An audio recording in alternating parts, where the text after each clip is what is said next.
Yes, so a build up there, about 20 odd hostages left alive of the 50 that were still in captivity of Hamas. In a way, it's a moment of reflection for both the sides. As I mentioned, there was a strong sentiment even within Israel, and those people really wanted Israel to pull back from the war and stop all military action so that the hostages could have been released earlier. Ultimately, with the tremendous push coming in from the White House and President Donald All right, Trump. Abhishek, I'm really sorry to interrupt you. I'm really sorry to interrupt you right now because I'm being joined by Elon Levy, who is the former Public Diplomacy Directorate of the Office of the Prime Minister of Israel, live with us from Hostage Square. That's exactly where hundreds are waiting for the release. Mr. Levy, what is happening there? Scenes of jubilation and excitement. This square has been packed since before sunrise with Israelis who have come to watch live coverage of the surviving hostages still in Gaza. People are singing. People are jumping for joy. People are crying with happiness because this is a moment that we have been fighting and dreaming of for 2 years already. 7 of the hostages have already been released. They're now in Israeli territory. And we're now waiting for the remaining hostages to be released from Hamas captivity. And everyone here is so excited to see them back. You know, this is a big moment that we are covering live right now. And, you know, this is also very important, Mr. Levy, because this deal serves as a model for other conflicts which involve hostages. And you're right over there. I'm sure that there are a lot of family members, You're on TV a lot in of India. people who have been waiting for years for this moment. This is a historic day. President Trump was able to negotiate a deal, a ransom, for Israel to get the hostages back. And Israel is paying a very heavy price to get back the innocent hostages who were abducted from their beds and from a music festival. Israel is releasing hundreds of convicted terrorists, people who are the masterminds of suicide bombings, very dangerous people, to get the hostages back.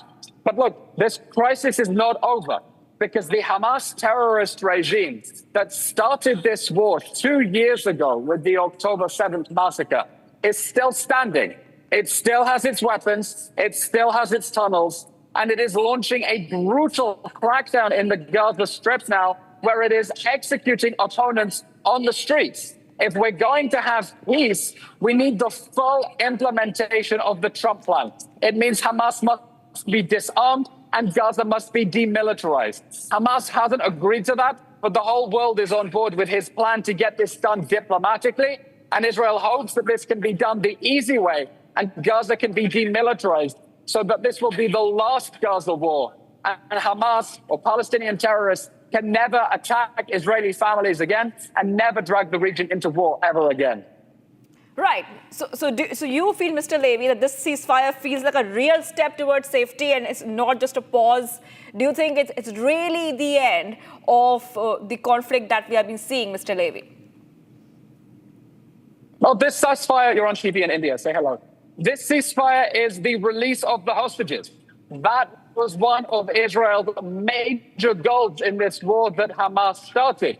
But the crisis is not going to end until Hamas is disarmed and demilitarized. Or we're going to have another Gaza war in a year, in 5 years, in 10 years. And nobody wants that. Let's remember who we're dealing with.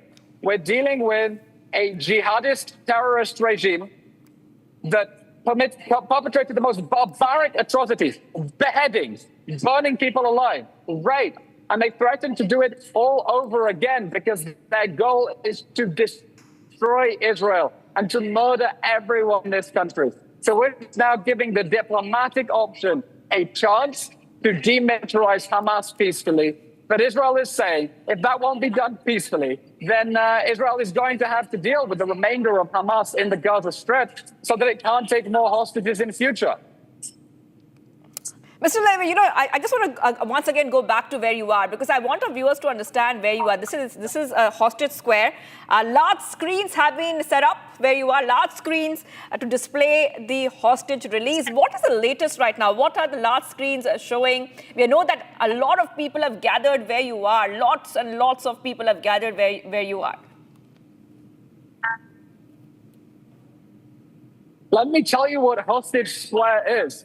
Hostage Square is just the plaza in front of the Tel Aviv Art Museum.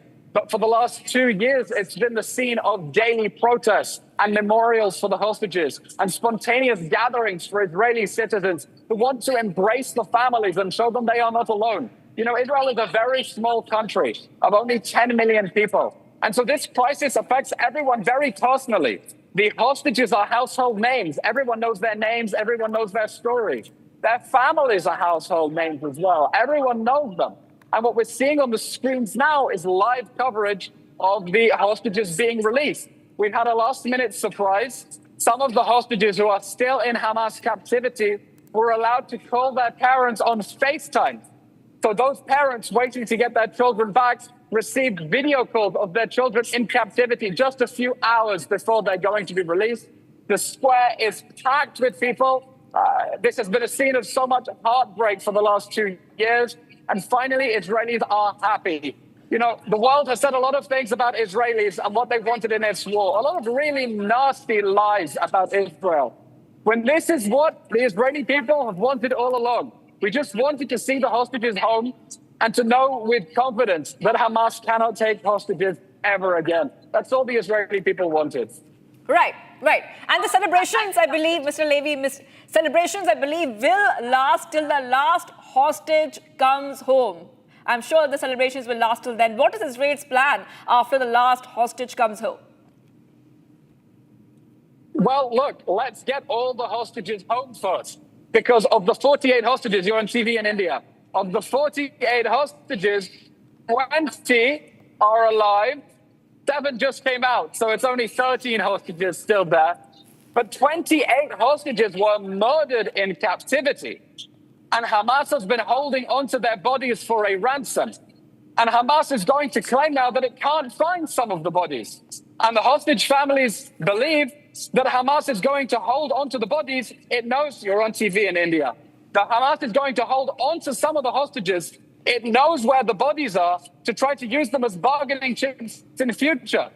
So we need pressure on Hamas from the whole world to free all of the hostages. Not to pretend it doesn't know where the bodies are of some of the hostages it murdered. It needs to free all of the hostages, the living and the dead. The living need to come home to their families to begin a process of healing. And those who are dead, the families deserve a right to bury them and have the dignity of burial. Let me just see what is happening behind me. We have the first image of Lishai Levi greeting her husband, speaking to her husband, Omri. Omri is the father of 2 little daughters. He was abducted from his home on the morning of October 7th. Not a soldier, a civilian. The whole family was held at gunpoint on the morning of October 7th. He was abducted into the Gaza Strip. All we saw of him was from a hostage video from Hamas.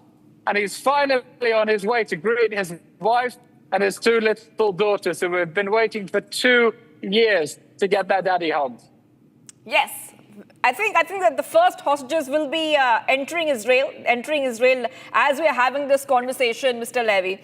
But what do the people of Israel feel about the 1,900 Palestinian prisoners which will be released in exchange? Is that a price too high? What does Israel feel about this?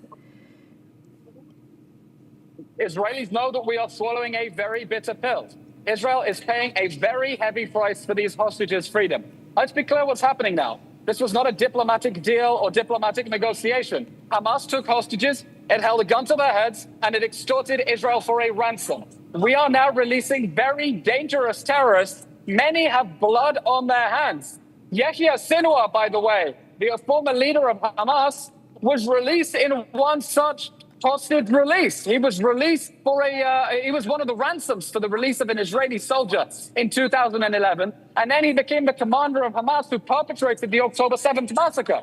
So Israelis fear that these terrorists are going to go back to reoffending and to planning attacks against Israel because they belong to groups that hate Israel and want to destroy it. So Israel knows it's going to be a huge challenge to keep these people away from terrorism, to deter future crimes, to stop them trying to abduct more Israelis or blowing up buses. But Israelis feel we had no choice. We were blackmailed. We had to pay a ransom, but at least the hostages are home.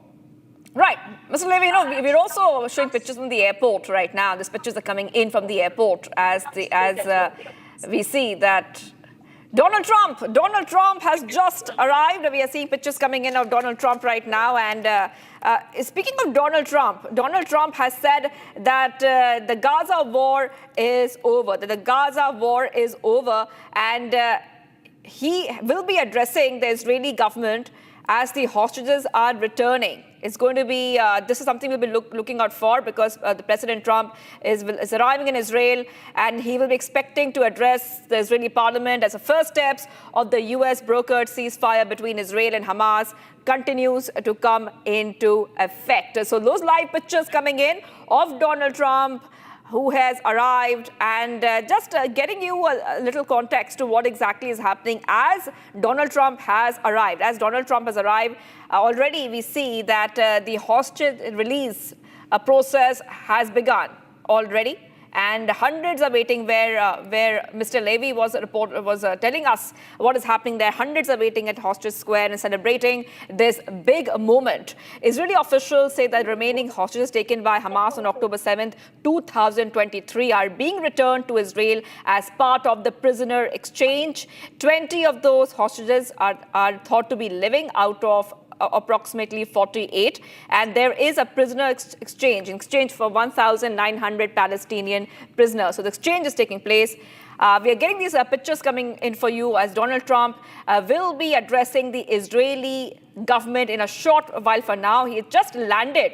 Donald Trump has just landed in Israel as Hamas is releasing the hostages under the Gaza peace deal. All right, just showing these pictures coming in, U.S. President Trump has arrived in Israel to address the parliament ahead of his scheduled visit to Egypt for a world leader summit on ending the Gaza war. This is coming at the backdrop of the hostage release situation, which is happening. Niranjan is joining us, our executive editor. Niranjan, Donald Trump just arriving ahead of his address in the Israeli parliament. Well, he's been there for the last, his team rather has been in Israel for the last few days. Family members as well have been in Israel for this moment. And they have been trying to prepare for this moment, because if there is one war where he has actually intervened, it could be the Israel-Hamas war.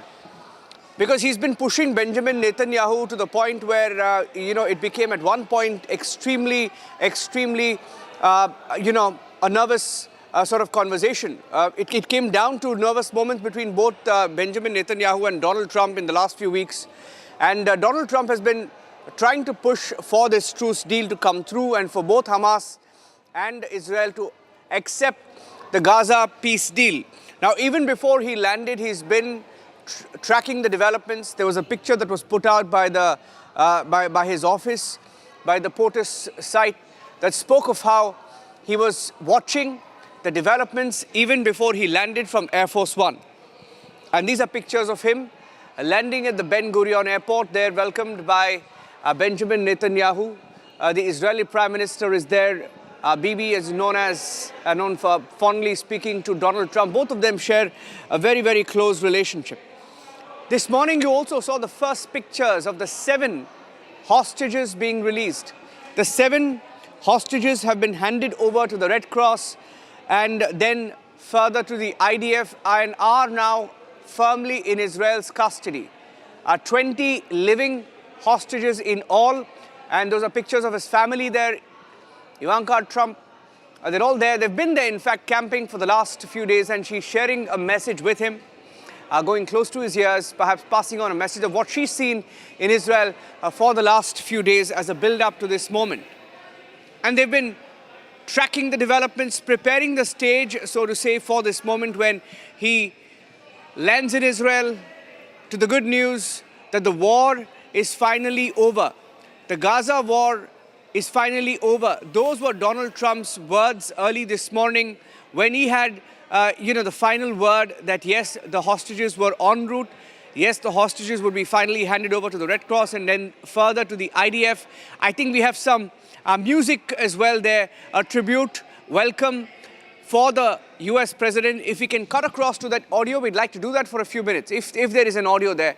Or you can just, we'll put up the audio a bit so that there is a background ambience, so you can hear what's happening there, a little bit of the ground feeling when you listen to that music, the reception that he got at the Ben Gurion Airport on landing. Donald Trump still at the airport speaking to his family, his close aides, a few hours after the first 7 Gaza captives were handed to the Israeli military. Palestinian prisoners have now been freed.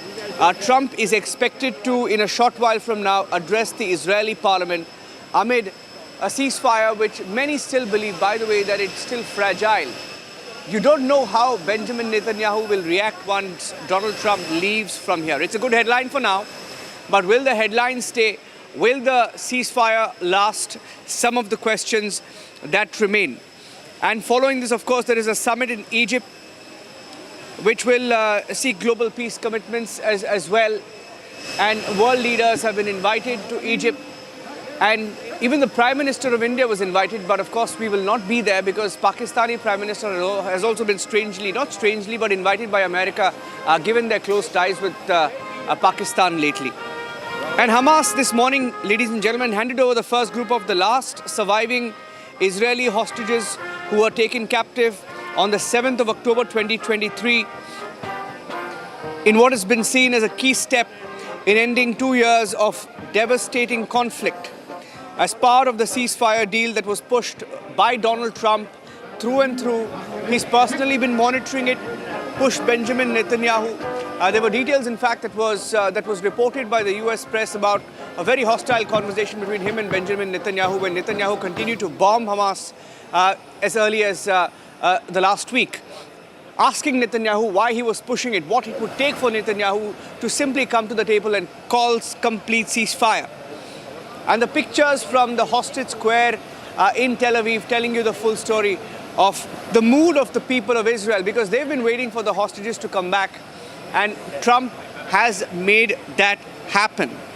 Hundreds of Israelis at the hostage square for the last 24 hours, waiting for the last surviving 20 hostages to be brought back, to be transferred out of Gaza by the Red Cross and to be handed over by the IDF. And right now, as we speak, Ben Gurion Airport, one of the most high-profile locations on earth right now, as world leaders arrive, and from where they will proceed further to Egypt and have a meeting to mark the end of the Gaza war. It's come to an end after 2 years. The families of the hostages have been speaking.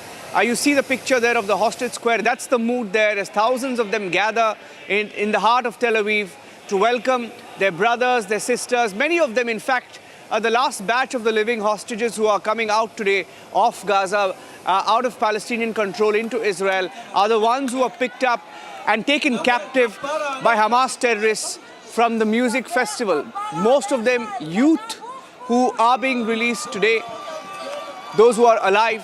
And of course, in the next few days, there will also be bodies that will be handed over by Palestinian Hamas to the families of the victims who've been waiting to simply just bid a respectful goodbye to their loved ones who were killed by Hamas in custody. 7 handed over, and the 13 confirmed living hostages, along with the bodies of 26 dead hostages, and another 2 whose fate is unknown, who they say the search is still on, are expected to be released on Monday, that's today, along with nearly 2,000 Palestinian detainees, convicted prisoners. And in Gaza, about a dozen masked, black-clad gunmen, members of the Hamas, have been at the Nasser hospital, where a stage and chairs have been laid out to welcome the returning Palestinian prisoners who are being returned by Israel. That also is happening. And the release marks one of the most important parts of what is being called the first phase of the ceasefire agreement, which concluded last week in the Egyptian resort of Sharm el-Sheikh, where Trump and other world leaders will be proceeding in a few hours from now. And the 2 years of the war have left Gaza in ruins, pictures of which have been beamed live for the last few weeks for the world to see of what remains in Gaza. With nearly all its people now in what is being called one of the world's largest humanitarian disasters, most of the buildings don't even exist. It's a city of rubble, reshaped. The Middle East, through the Israeli conflicts with Iran, Lebanon's Hezbollah, and Yemen's Houthis. And these are pictures, ladies and gentlemen, coming in right now as Donald Trump lands at the Ben Gurion Airport. That's his beast there, which will be taking him further next to the Israeli parliament, where he will address the people of Israel through its parliament on what has been a decisive war. It's decisive because nothing much remains of Gaza. Most of the Hamas leadership is eliminated. Live shot, close-up shot of Donald Trump speaking to Benjamin Netanyahu. Both of them very polarizing figures in their own countries. I have Ariella Rosenthal joining us on this live broadcast as we get you the live pictures from Israel. Ariella Rosenthal is the Director of International Relations at Ashdod Municipality. She's joining us live from Ashdod. She's been live with us here on Republic in the last 2 years when Israel has had its toughest phase since October 7, 2023. Ariella, is this ceasefire that in your view will last? Is this a permanent ceasefire? Is this really the end? Well, finally, I'm happy just of this historical day, the first phase of the ceasefire that has been agreed between Israel and the Hamas under the umbrella of the U.S. and other countries in the Middle East. I must say that I'm so emotional this morning that I really want to be optimistic. But on the other hand, I just look at now at the release of the hostages, and then, the Hamas are calling families via a phone number that is not even signaled to show them their beloved ones. And it's sick, but we must not forget that these are terrorists that wanted to demolish and eliminate the people of Israel on the 7th of October. So I'm very hopeful that this is a new era, but I'm also skeptic on the other hand because, terrorists don't change their suit in a day. Yes, absolutely. Would this have been possible without the intervention of Donald Trump? I mean, if many feel that if there is a war that he actually ended, he monitored, followed through, tried to get consensus on, it's been this war, isn't it? He's been successful and he's played a big role, which also showed in one of the videos of thank you that was beamed, that was displayed on a beach as his plane lands, that very defining video that we saw. Donald Trump's role has been decisive, isn't it, in this war almost coming to an end? Well, President Donald Trump, is really made the change. And the people of Israel are very thankful to President Donald Trump. But on the other hand, we must not forget that the IDF soldiers actually created a situation in which this hostage and this agreement could be implemented. So it's not, of course, only diplomatic ties, but also the military actions that Israel has done against and in Hamas, in Gaza, that have actually given the atmosphere in which we understand from the media that the Hamas understood that suddenly, after 2 years, them actually keeping the hostages has become a burden to them and not actually reaching their wishes. Israel will not be eliminated. We are a country that is very, very strong. This peace deal is good for our people. We're thankful for that. And of course, it's the first stage of the peace deal, but hopefully we'll see action and not only words in the near future. Then we will see if it's actually succeeded or not. Do the people of Israel, Ariella, felt that this war stretched on for far too long, longer than it should have been? Well, the people of Israel were a very strong society. I don't think that you've ever seen any other nation in the world that has worked and, really tried so much to bring back their hostages. This just so shows that the people of Israel are a people that want peace. We are people that want a cherished life and not death. And it doesn't matter if the hostages are going to come, of course, live, but also the deceased will come back. The people of Israel fought very hardly. But at the end, we understand that if the leadership of Hamas does not be dismounted from the war, worship, and from ammunition, and actually countries in the Middle East and around the world would understand that there is a right for the state of Israel to live in security and in peace, maybe finally the people of the world, the international community will understand that maybe the people of Gaza will have a better future. But that means that they will not invest in war, but in peace. That means in education, in infrastructure, giving their people a better future, a future not of war, but of peace. But this change must be, when I look around the world and I see all these Schumer shut down because he's become sort of irrelevant and he wants to make himself relevant again. And in terms of the politics of this historic peace deal that we're on the way to go sign right now, you would think it's good for everybody, but at a rally this weekend, they were cheering for you and they were booing Netanyahu. What's up with that? I don't know, but we're going to make everybody happy. The one thing I can tell you is everybody is happy, whether it's Jewish or Muslim or the Arab countries. Every country is dancing in the streets, and it's a point in time I don't think you'd ever see it again. They've never seen it for 3,000 years. If you like one group, you don't like the other group. And if you like the other group, you don't like the first group. And this is the first time they've ever seen where everybody is unified, because as you know, we're going to Egypt after Israel, and we're going to meet all of the leaders of the very powerful and big countries and very rich countries and others, and they're all into this deal. Everybody's into it. It's never happened before. So I would say this is a lot tougher, but we'll see how it all works out. Mr. President, Benjamin Netanyahu, the Prime Minister, has not gone so far as to say the war is over. In your view, is the war over? The war is over. The war is over. The war is over. Okay, you understand that? Good. Mr. President, is the ceasefire going to hold? Are you confident the ceasefire will hold? Are you confident that the ceasefire is going to hold? I think so. I think it's going to hold.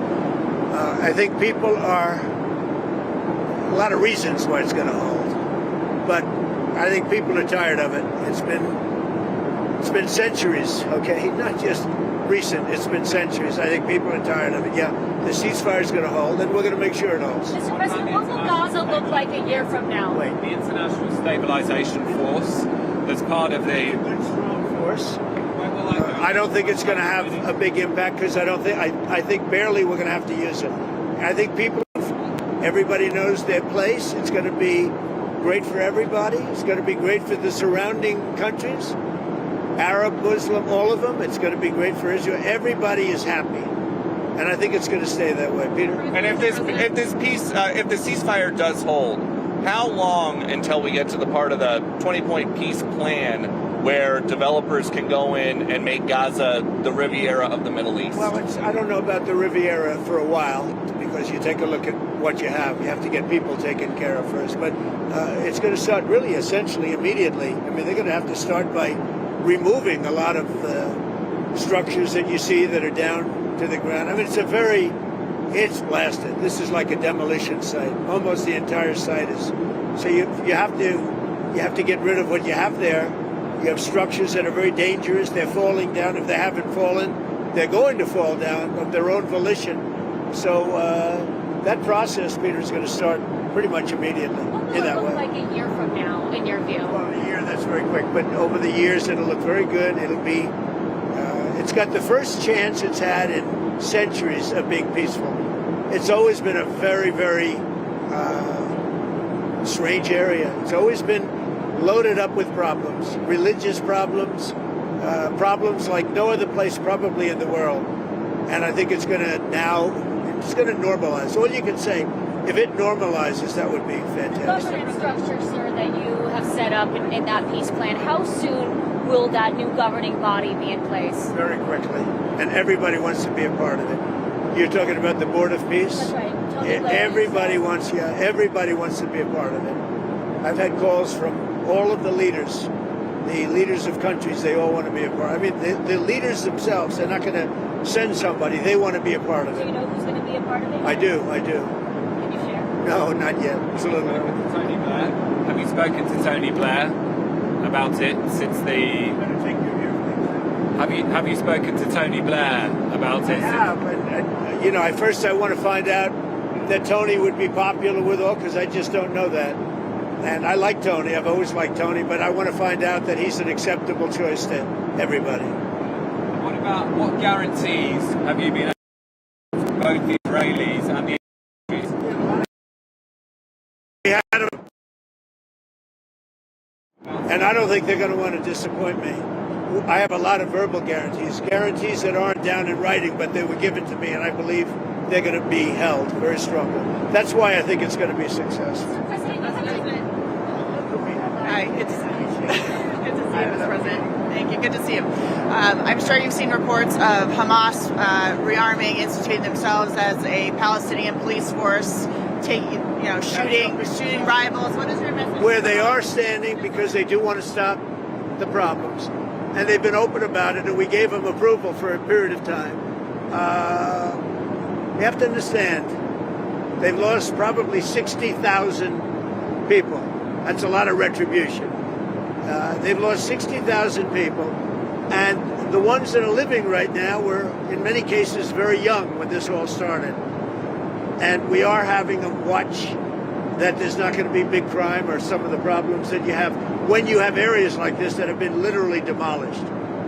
You know, you have 2 million people, and probably it'll be less than that, but you have close to 2 million people going back to buildings that have been demolished. And a lot of bad things can happen. So we want it to be safe. I think it's going to be fine. Mr. President, Who knows for sure, Katie? But I think it's going to be fine. Mr. President? Yes. Hi. What is the latest that you've heard about the hostages, when they will be released? Do you expect to meet with any of them? The hostages might be even a little early, but I don't want to say that. So they have the hostages. I understand all 20, and we may get them out a little bit early. Getting them was amazing, actually, because we were involved, and they were in places that you don't want to know about. Deep. Some of the top Biden administration folks who were there, like Antony Blinken, seem to want some credit for the peace deal. Blinken says it's good that President Trump adopted and built on the plan that the Biden administration developed. What do you think about that? Everybody knows it's a joke. Look, they did such a bad job. This should have never happened. This wouldn't have even happened. That was weak leadership, terrible. And the same thing with Russia, Ukraine. If just a decent president, not a great president like me, not a great president. If a decent president was in, you wouldn't have had the Russia-Ukraine. And this is, I would say, even more so. This was bad policy by Biden and by Obama. Remember when Bibi came and he begged that you not do what they were doing with Iran? You remember that, right? Begged them. And they wouldn't even listen to him. Everything they did was the opposite of what you should have done. And it's nice that they try and take a little credit. That was years ago, and the mistakes were made years ago, and it was both by Biden and Obama. And so what did you do so differently? Because I know a lot of it was behind the scenes. So what did you do so much differently than Joe Biden and to end the war? I resonated with the Arab leaders, the Muslim leaders, and the Jewish leaders. For whatever reason, you tell me why. You know, he said that in my first news conference, I answered more questions of him than Biden did in 4 years. And I think that's pretty close to being true. No, there were no Pinocchios in the fact check. That's right. Mr. President, your relationship with Prime Minister Netanyahu has been through some ups and downs. You had to get a little tough on him. Where is that relationship now, and can you tell us about it? And ladies and gentlemen, that's the initial reaction coming in from Air Force One of US President Donald Trump just a while ago, who has landed now in Tel Aviv. We'll be bringing you the latest details as the US President now gears up to address the Israeli parliament. Do not go anywhere. We'll be live and breaking right after this short break.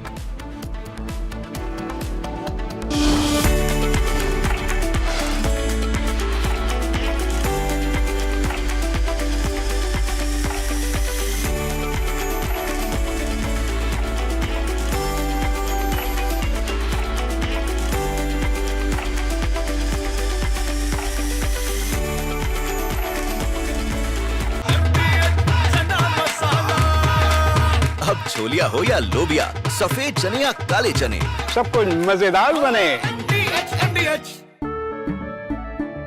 केसरिया से मन जोगी हुआ रे, दिल झूमे देखो मतवारा हुआ रे।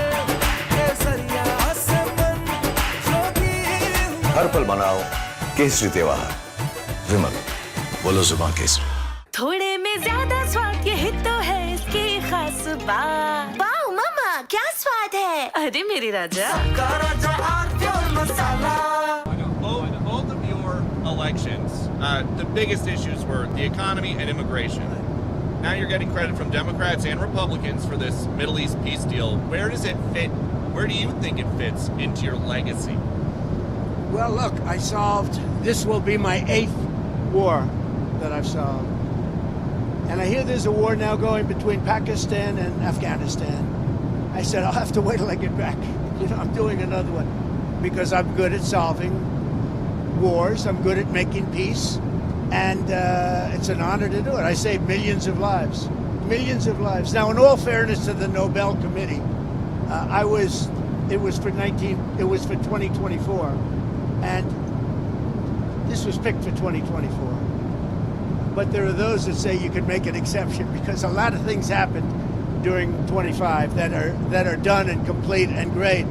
But I did this not for Nobel. I did this for saving lives. I mean, we've saved millions of lives. Think about India, Pakistan. Think about some of the wars that were going on for years. We had one going for 31, one going for 32, one going for 37 years, with millions of people being killed in every country. And I got every one of those done, for the most part, within a day. It's pretty good.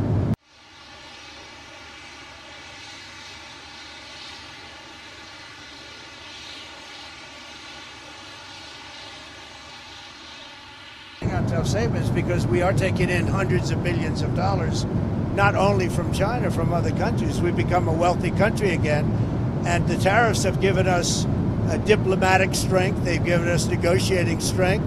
I settled a few of the wars just based on tariffs. I said, as an example, with India and with Pakistan, I said, if you guys want to fight a war and you have nuclear weapons, I'm going to put big tariffs on you both, like 100%.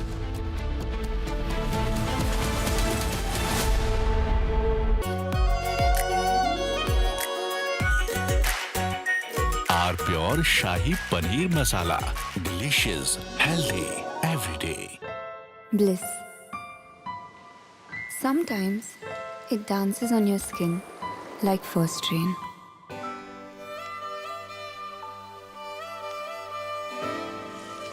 It teases, it soothes, and sometimes speaks without words. Experience bliss in all its forms with Hindware. Hindware, designed for bliss. Living my best life. Mindfully crafted home decor fabrics. Sansar, a D-Decor brand. Live consciously. आधे bowl दही में 4 चम्मच MDH चटनी पुदीना मसाला डाला, stir करो, पुदीना चटनी तैयार। MDH चटनी पुदीना मसाला। MDH।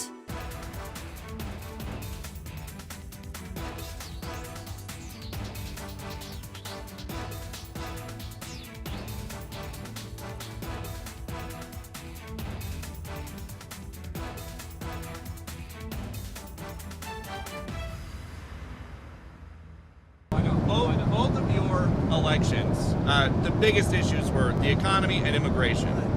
Now you're getting credit from Democrats and Republicans for this Middle East peace deal. Where does it fit? Where do you think it fits into your legacy? Well, look, this will be my 8th war that I've solved. And I hear there's a war now going between Pakistan and Afghanistan. I said, I'll have to wait till I get back. I'm doing another one because I'm good at solving wars. I'm good at making peace. And it's an honor to do it. I saved millions of lives. Millions of lives. Now, in all fairness to the Nobel Committee, it was for 2024. And this was picked for 2024. But there are those that say you can make an exception because a lot of things happened during 25 that are done and complete and great. But I did this not for no.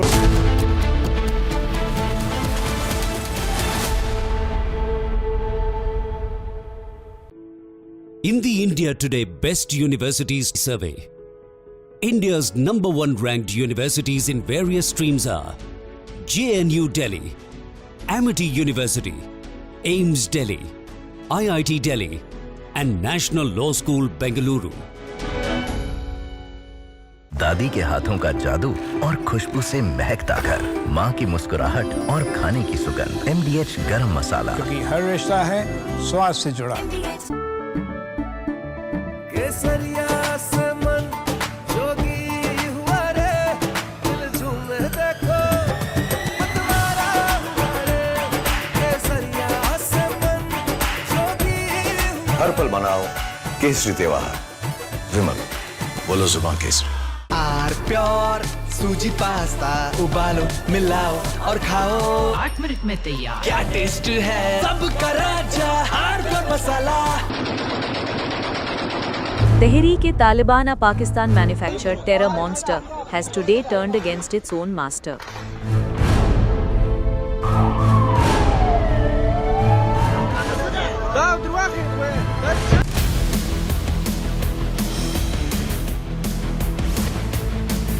This is Republic Jack Pollywall Studio. Stay tuned for all the breaking news and updates. I'm Akanksha Khajuria. Let's get started.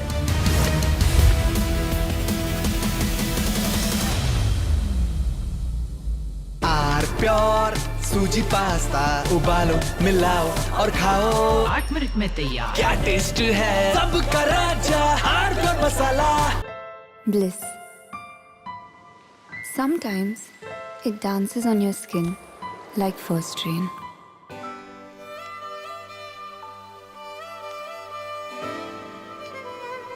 Weaves the magic of warmth into a cold day. Experience bliss in all its forms with Hindware. Hindware, designed for bliss. थोड़े में ज्यादा स्वाद, यही तो है इसकी खास बात। वाओ मम्मा, क्या स्वाद है? अरे मेरे राजा। सबका राजा R pure masala. Living my best life. Mindfully crafted home decor fabrics. Sansar, a D-Decor brand. Live consciously. MDH की हल्दी मिर्ची धनिया करे कमाल। ये रंग दे, ये खुशबू दे, ये तीखा, ये कम पड़े। क्या निराला MDH masala. Both of your elections, the biggest issues were the economy and immigration. Now you're getting credit from Democrats and Republicans for this Middle East peace deal. Where does it fit? Where do you think it fits into your legacy? Well, look, this will be my 8th war that I've solved. And I hear there's a war now going between Pakistan and Afghanistan. I said, I'll have to wait till I get back. I'm doing another one because I'm good at solving wars. I'm good at making peace. And it's an honor to do it. I saved millions of lives. Millions of lives. Now, in all fairness to the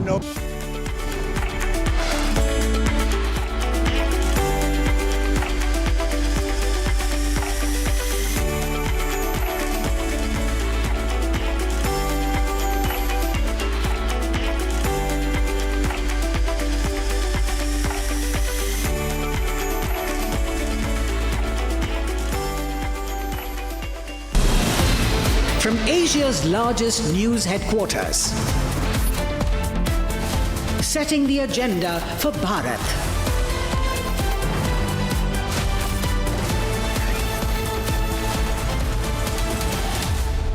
watching Republic.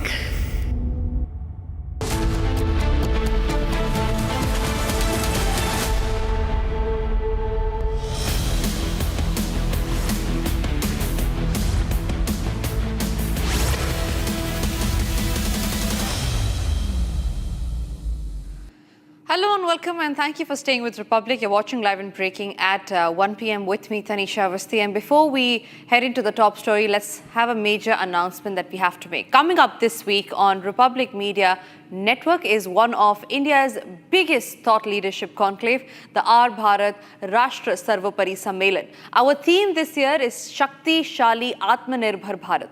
Join us as we bring together voices from politics, culture, defense, spirituality and enterprise, all united by one vision. This week on October 15 at Republic Media Network headquarters from 9:30 a.m. onwards. Be there.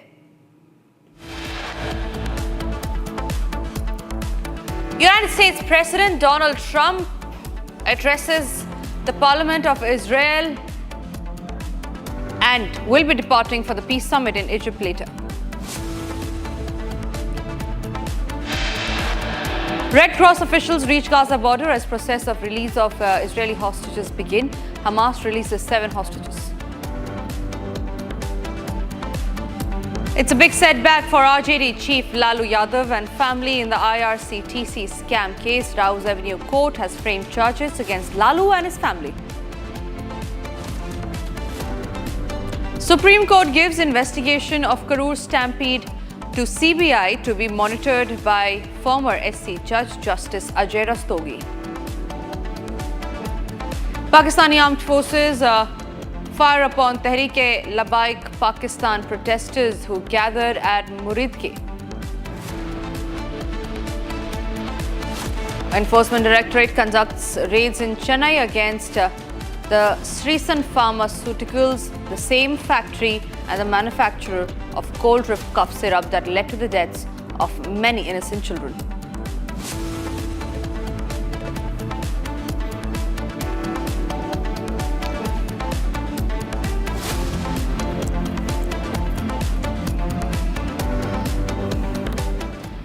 And it's Operation Returning Home, ladies and gentlemen, for the 20 hostages that had been captured by Hamas. Today, Donald Trump is he's in fact already landed in Israel. He has met Netanyahu. Both of them are holding a crucial meeting, and the exchange of hostages will be taking place in just some moments from now. Netanyahu, along with Donald Trump, there at the airport, they will be heading straight towards the Israeli parliament, where Donald Trump will then be addressing. Trump's Air Force One had landed in Tel Aviv just a few minutes ago. The returning of the hostages, there are nearly 7 hostages that will be released in batch 1. We learned that the IDF spokesperson has said that the exchange of Israeli hostages has already been conducted, and that the hostages are there with the Israeli military. All right, Nick is reporting live from Tel Aviv on that note. Nick, what's the latest update on ground? Yeah, that's right. So you can see here behind me, this is the Air Force One. Just 1 second. Yes, now you can see the picture. Here behind me is the Air Force One, and here Donald Trump landed just minutes ago, and he met the Israeli Prime Minister Benjamin Netanyahu and also the President of Israel, Herzog. Both of them welcomed Trump here, and the Air Force One will stay here in the Ben Gurion Airport in Tel Aviv until Trump will return just in a few hours. It will be a really quick visit to Israel. Just 4 hours, and he will take off from here to Egypt to a meeting with European leaders and with Arab countries leaders. And here, Trump gets a warm welcome.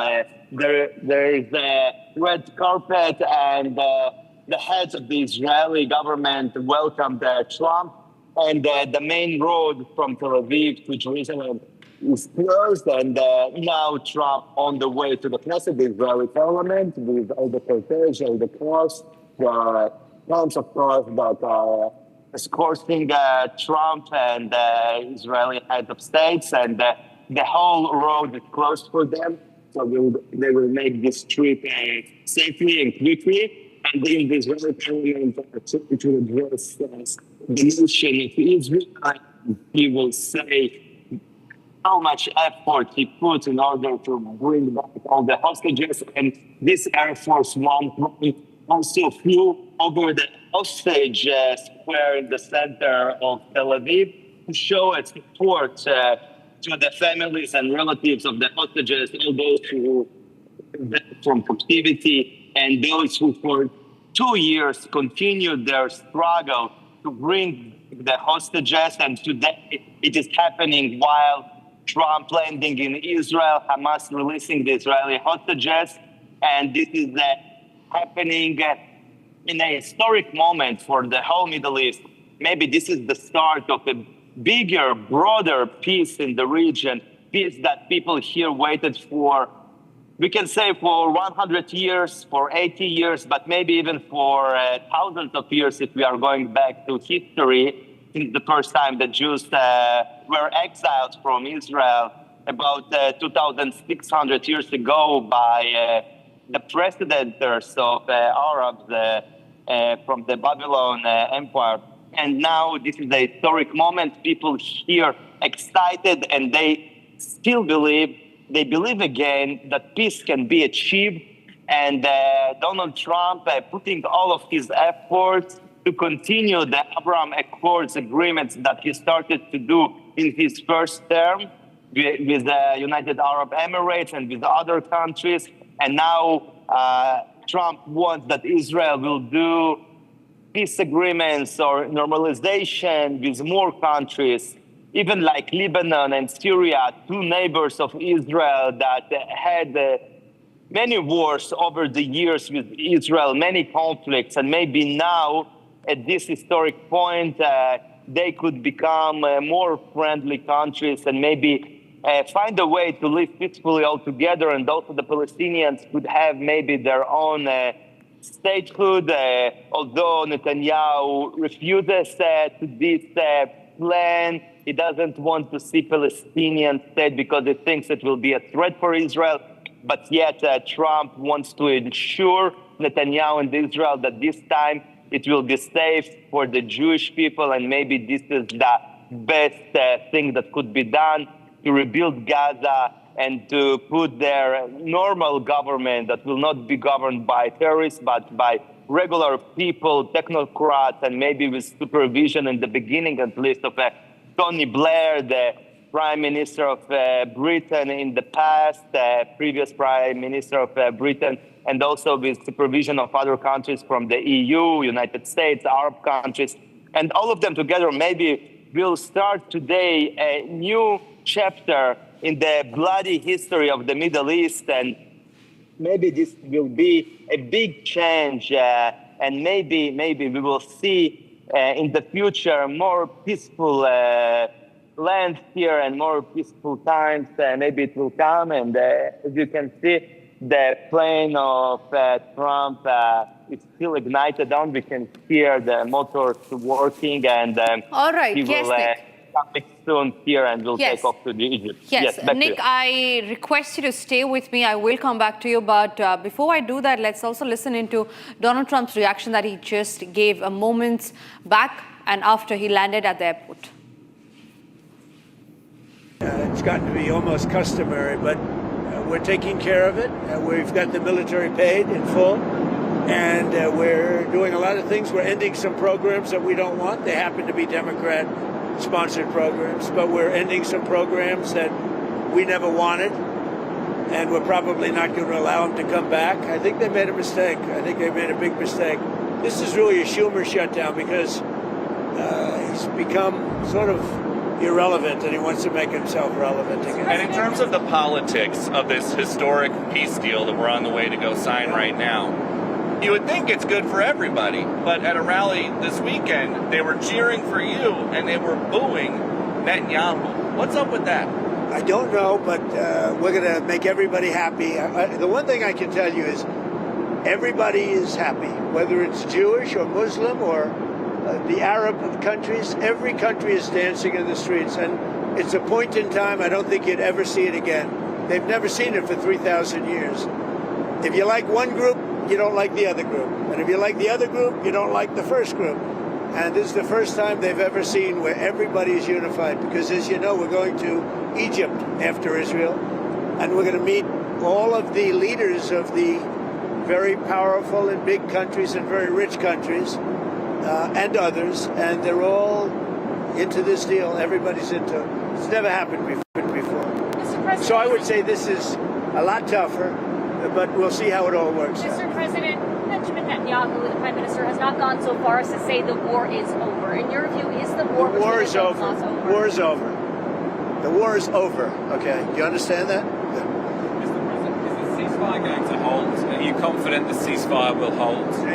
Are you confident that the ceasefire is going to hold? I think so. I think it's going to hold.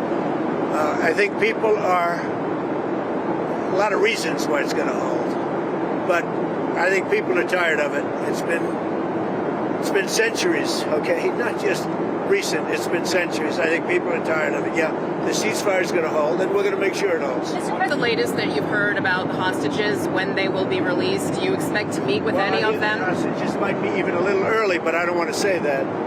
So they have the hostages. I understand all 20, and we may get them out a little bit early. Getting them was amazing, actually, because we were involved, and they were in places that you don't want to know about. All right, joining me live is Jonathan Conricus. He's been a Lieutenant Colonel with the IDF formerly. Jonathan, it's good to have you back with us. As far as the development is concerned, it's a very, very important day for the people of Israel. People have been seen celebrating. But when I ask you, since you have served in the IDF formerly, how do you see the ceasefire going ahead from here on? Do you think it's going to stay? Do you think the ceasefire is here to stay? Or will the Hamas flout the norms yet again? Well, hello. Thank you for having me on. I very much appreciate that, contrary to other international networks where I've been interviewing over the last hours, you don't say peace deal. And I think you say correctly, it is a ceasefire and a hostage release deal. And I think the words here are very important.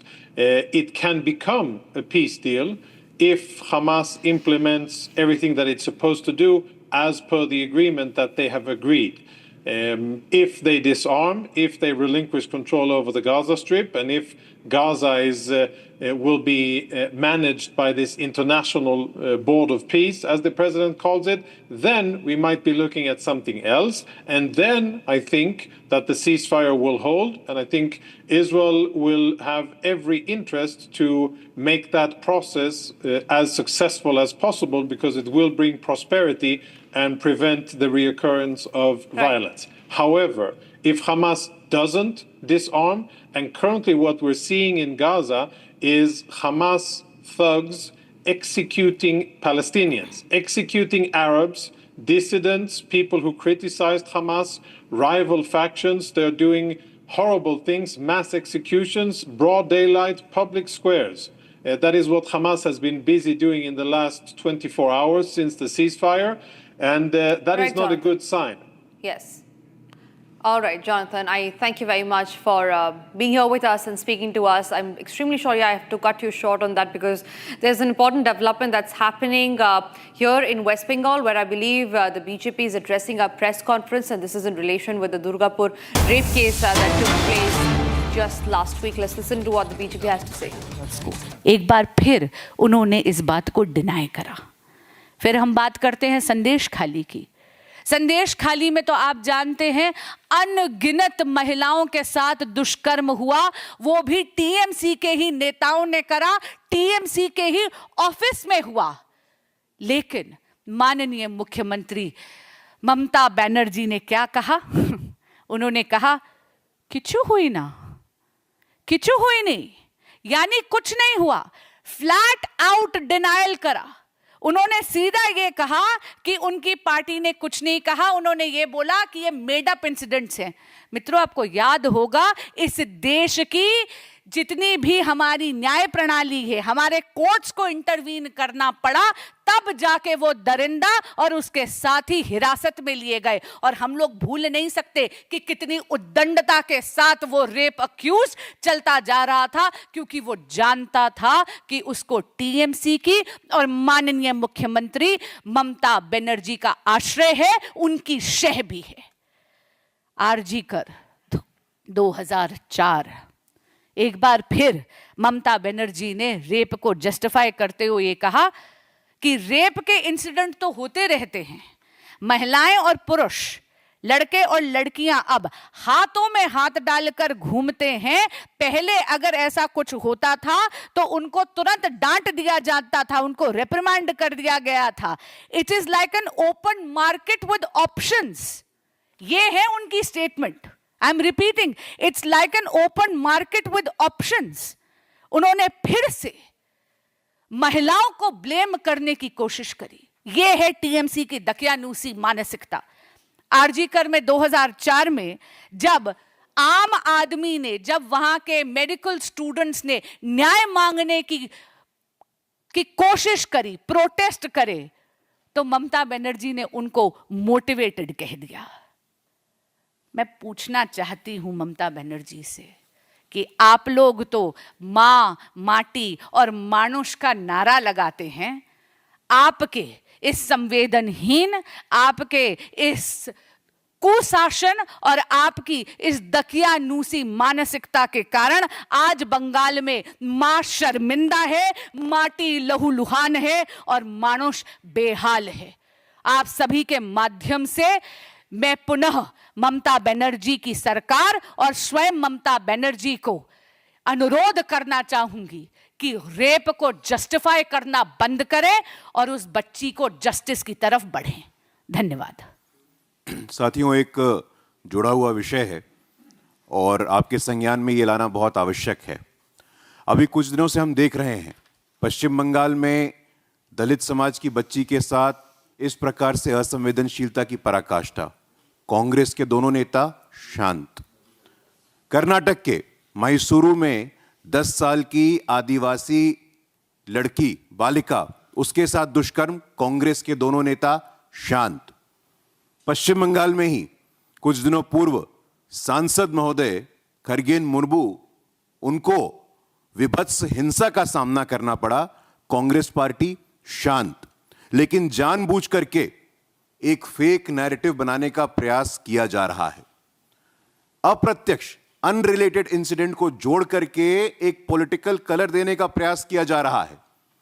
Congress party Bharat के राजनीतिक इतिहास में उनसे ज्यादा दलित विरोध, वंचित विरोध, शोषित विरोध का इतिहास किसी का नहीं रहा है। ये कांग्रेस पार्टी के लोग जो आज दलित समाज के हितैषी बन रहे हैं, हम उनको बताना चाहते हैं कि आप आत्ममंथन करके देखिए, हमारे नेता भारत रत्न परम पूज्य महामानव बाबा साहेब अंबेडकर के साथ आपने क्या दुर्व्यवहार किया था, यह देश का दलित जानता है। वो तो अंततोगत्वा उनके देहांत के 4 दशक के बाद भाजपा समर्थित सरकार ने उनको देश के सर्वोच्च सम्मान भारत रत्न सम्मानित किया। ये सूची है। बाबू जगजीवन राम जो बिहार से आते थे, रविदास समाज से आते थे, उनको अपमानित किया। इस हद तक अपमानित किया कि नीरजा चौधरी जी की पुस्तक हाउ प्राइम मिनिस्टर डिसाइड्स में उनको कहना पड़ा, a Dalit can never become a prime minister of this country. हाल में हमने देखा किस प्रकार से हरियाणा में दलित समाज की बेटी, उनकी नेत्री कुमारी शैलजा जी को बैनर और पोस्टर से गायब कर दिया गया। कांग्रेस पार्टी आज मनुवाद की बात करती है, दलितों की हितैषी बनने की बात करती है। हम आपसे बोलना चाहते हैं, वी नारायण स्वामी आपके समाज के नेता थे, दलित समाज के आते थे और कांग्रेस पार्टी के युवराज राहुल गांधी जी अपना चप्पल उनसे उठवा रहे थे। आज एक वीडियो वायरल है, राष्ट्रीय जनता दल के विधायक सरोज यादव एक पासवान समाज के व्यक्ति को बोल रहे हैं, उसने फोन किया है, उस पर ऑडियो क्लिप है कि तुम पासवान होकर के बोलेगा। कुछ दिनों पहले आरजेडी के विधायक भाई वीरेंद्र ने क्या कहा था, एक दलित समाज के कर्मचारी को जूता से मारेंगे। दलितों का स्थान जूते में है, हमें भूलना नहीं है।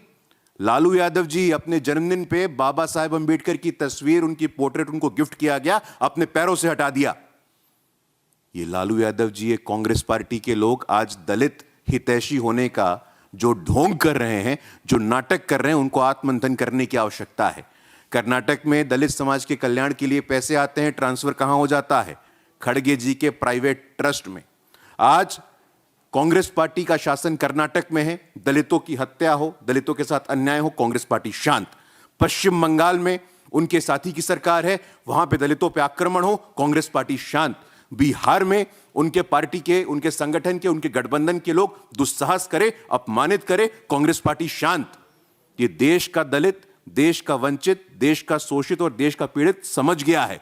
कांग्रेस का असल चाल, चेहरा और चरित्र दलित विरोधी है, वंचित विरोधी है। मैं यहां तक कहता हूं that they are the new feudal organization. ये नव सामंतवाद का प्रतीक है कांग्रेस पार्टी का जो नया है। और वहीं दूसरी तरफ आप हमसे सवाल करते हैं, आप बीजेपी और संघ से पूछते हैं। मैं बताना चाहता हूं कि देश के इतिहास में पहली बार संविधान के सर्वोच्च स्थान पे आदिवासी की बेटी को जाने का मौका मिला तो Bharatiya Janata. So that was the BJP's press conference, who was hitting out at Mamata Banerjee for the back-to-back rape cases that's happened in the state of West Bengal, and no strong action has been taken by the government so far. We move on to other stories that we are tracking. In our latest development, the Enforcement Directorate had conducted searches that are still underway at locations that are linked to the cold rift factory in Chennai, the company behind the cold rift cough syrup that allegedly caused the deaths of 23 children in Madhya Pradesh. Here's a ground report from Chennai on that.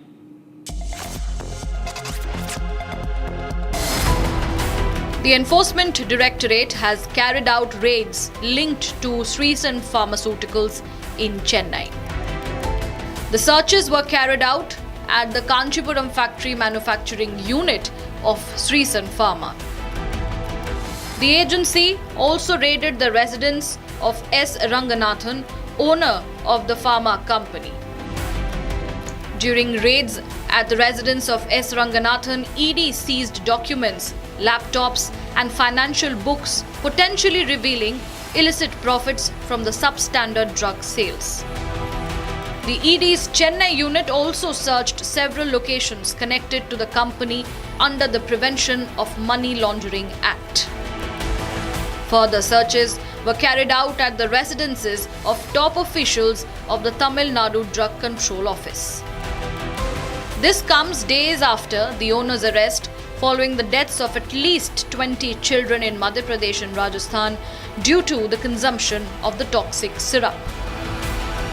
The cough syrup has now been banned in several states, including Uttar Pradesh and Punjab. The deadly cough syrup cold rift was manufactured from the state of Tamil Nadu and Kanchipuram by the Srisan Pharmaceuticals owner Rangaraj Govindarajan, and the ED is now conducting raids in multiple locations in Chennai, especially his house which is located in Kodambakam. It's expected that the ED raids will go till the end of the day to find out these documents that the food inspector had taken while taking a bribe. The ED raids are also conducted in the food inspector's offices Karthikeyan in July, and after the police has got the information that he had got money to give the clearance certificate for the cold rift cough syrup. Now the ED raids are continuing to happen here in 7 different places that is related to the Srisan Pharmaceuticals owner, following which it's expected that a detailed report will be submitted to the central government.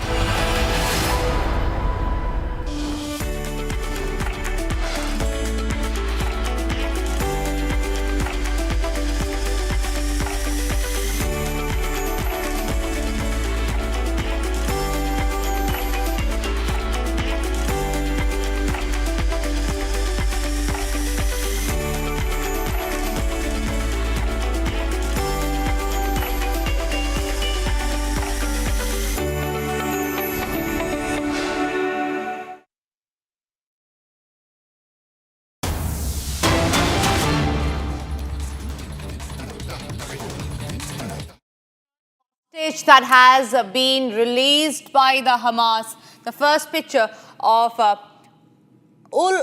after being released by Hamas. These are the first pictures of one of the hostages that was there in Hamas's custody. He has now been handed over to the Israeli military. The first visuals live on Republic. This is from the Khan Yunis area in Gaza, where the man in the black jacket is the first hostage that has been released. These first pictures are now out.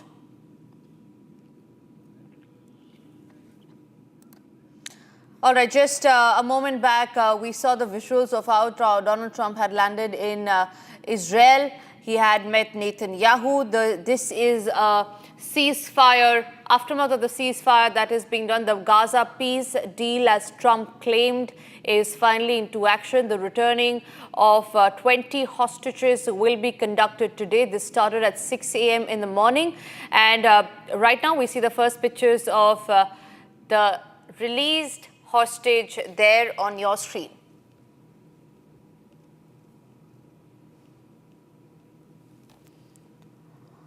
"20 hostages will be released by Hamas today, out of which one has already been released. Now, 7 in the first phase will be released is what we know. The other will be released in the second phase of the exchange of hostages.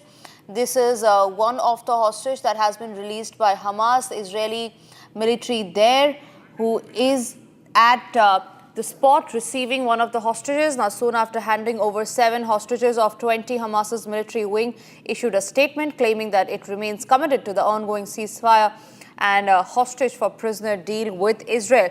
Now, according to the local media reports, Hamas's military wing, the Al-Qassam brigades, issued a statement shortly after the 7 hostages were reportedly handed over to the Red Cross. The group said, and I quote, "It remains committed to the agreement as long as Israel adheres to its part of the deal."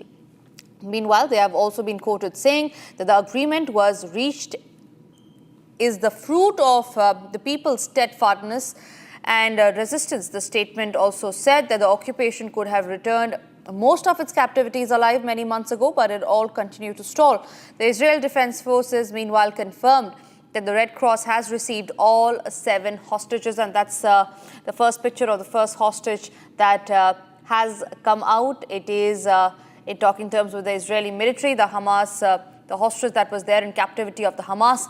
In fact, on an ex-post, the IDF had issued a statement saying that according to the information provided by the Red Cross, 7 hostages have been transferred into their custody, and that they are on their way to IDF and ISA forces in Gaza.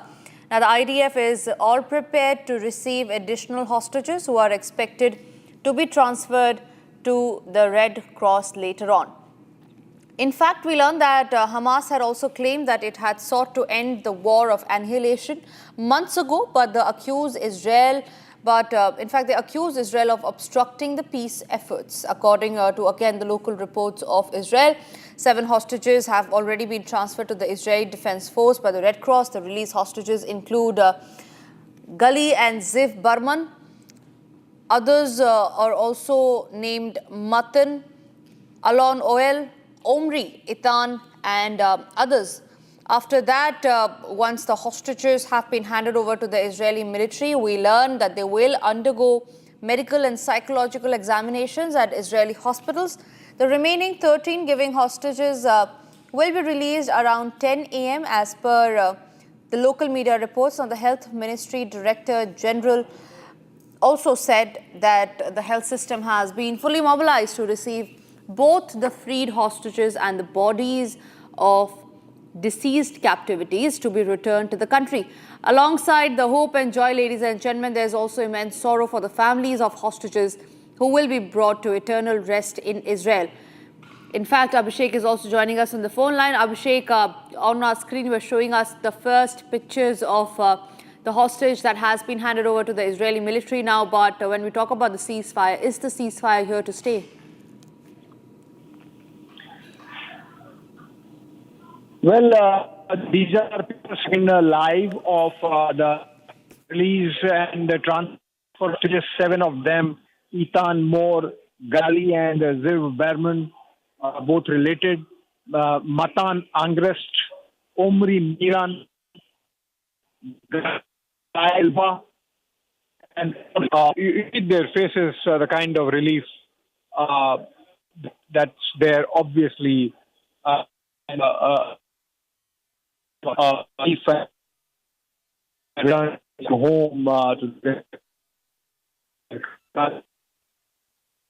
and to more of the handles. One that means fear of lingering fear of death, and remember of the hostages that were taken by Hamas. Some of them also lost their lives in Israeli military action when the Israeli Defense Forces were trying to extricate the same hostages from Hamas captivity in those tunnels. We have seen those pictures. Often inside those tunnels, the huge network of 100 kilometers below Gaza, a city under a city, in complete Hamas, where they operate their military campaigns and operations. The Red Israeli Defense Forces, All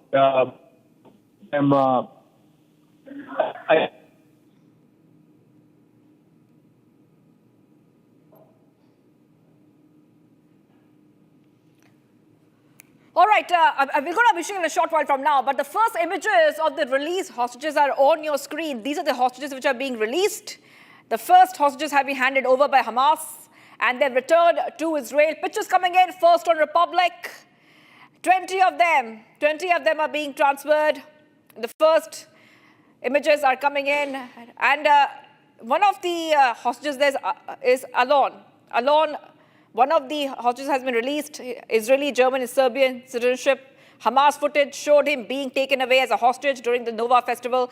I'm going back to Abhishek. Abhishek, every hostage who has been released, whether it's Alon, whether it's Gali and Ziv Berman, whether it's Guy, Gilboa, Dalal, Matan, Angrest, Omri, Miran, all of them have a story to tell. And finally, they're coming home. Well, absolutely. Finally, they're home. Their families would be happy, satisfied with relief writ large. Across Israel, there would be a sense of relief and satisfaction that finally this has happened. Much of the credit should go and should be given where it is due to President Donald Trump of the United States, the manner in which he really made it a keystone of his engagements vis-a-vis West Asia, or that somehow a ceasefire is reached between Israel and Hamas, despite a certain stickiness shown by the Netanyahu government. In fact, till this for which President Trump has traveled to East, and he would be a trip where this would be signed. More formal other. The Netanyahu government had actually that military action can hostage completely finish off Hamas in that bargain, or a primary objective being to completely eliminate Hamas. And we are getting these pictures. Shivangi, I am joining you just a bit. Right. All right. Abhishek is with us. And pictures coming in right now of all 20 hostages which have been released. First images of hostages coming in right now on Republic TV. And like we're telling you, everyone has a story. Everyone has been waiting for this moment. It's a big, big moment coming in right now where we see that Hamas is releasing the hostages. We are also being joined by a guest right now. Let's go straight across to a guest who's joining us. We are joined by Akiva Spiegelman, media and international affairs consultant, location, joining us live from Israel. I want to come across to you, Akiva Spiegelman, and these pictures are coming in, but they have been years in the making. These are extraordinary times and extraordinary pictures. Today we've seen now all 20 hostages are released and are in the hold of the IDF, and they're in Israel and they're home. And it's just unbelievable. After 2 years of fighting, after this war, we can finally collectively breathe. And it's a fresh breath of air. And there are still a lot of things we need to work out, including how exactly Hamas dismantles from its weapons and releases its chokehold on the people of Gaza, really. They are the perpetrators of this whole thing. This started on October 7th when they killed, raped, and murdered innocent people, thousands of people in their homes on a holiday. Tonight, we're going to be celebrating that same exact holiday exactly 2 years later. And it's amazing to see that we've gone through a lot, and now we've gone through a very significant stage of having our hostages finally return home. Their families, we see them standing, which is remarkable. After what they've been through, they've been abused, they've been underground. You can see they're very pale, but they're home now and they're safe. And the whole country now has a big sigh of relief. Everyone together. Yes. Also, we see that these images are not just being watched here where we are in India. It's being watched all over the globe. People watching all over the globe this historic moment. What do you really want the viewers to know about the hostages and their families? We have seen how they have suffered, how they have waited for this day to come. It's important for people around the world to understand they've been through the only appropriate word would be to call it hell. For the last 2 years, they've been held underground, prisoners. One of them, we are fairly certain that he lost an eye during this time. They haven't received any medical treatment during this time. The Red Cross was insignificant. Other than driving them back into Israel, they were not a factor. They shouldn't be held accountable for Hamas's wrongdoings, but they really did not do anything to help. They received no medication. There are some that are returning home today that we didn't even know if they were alive until a few days ago.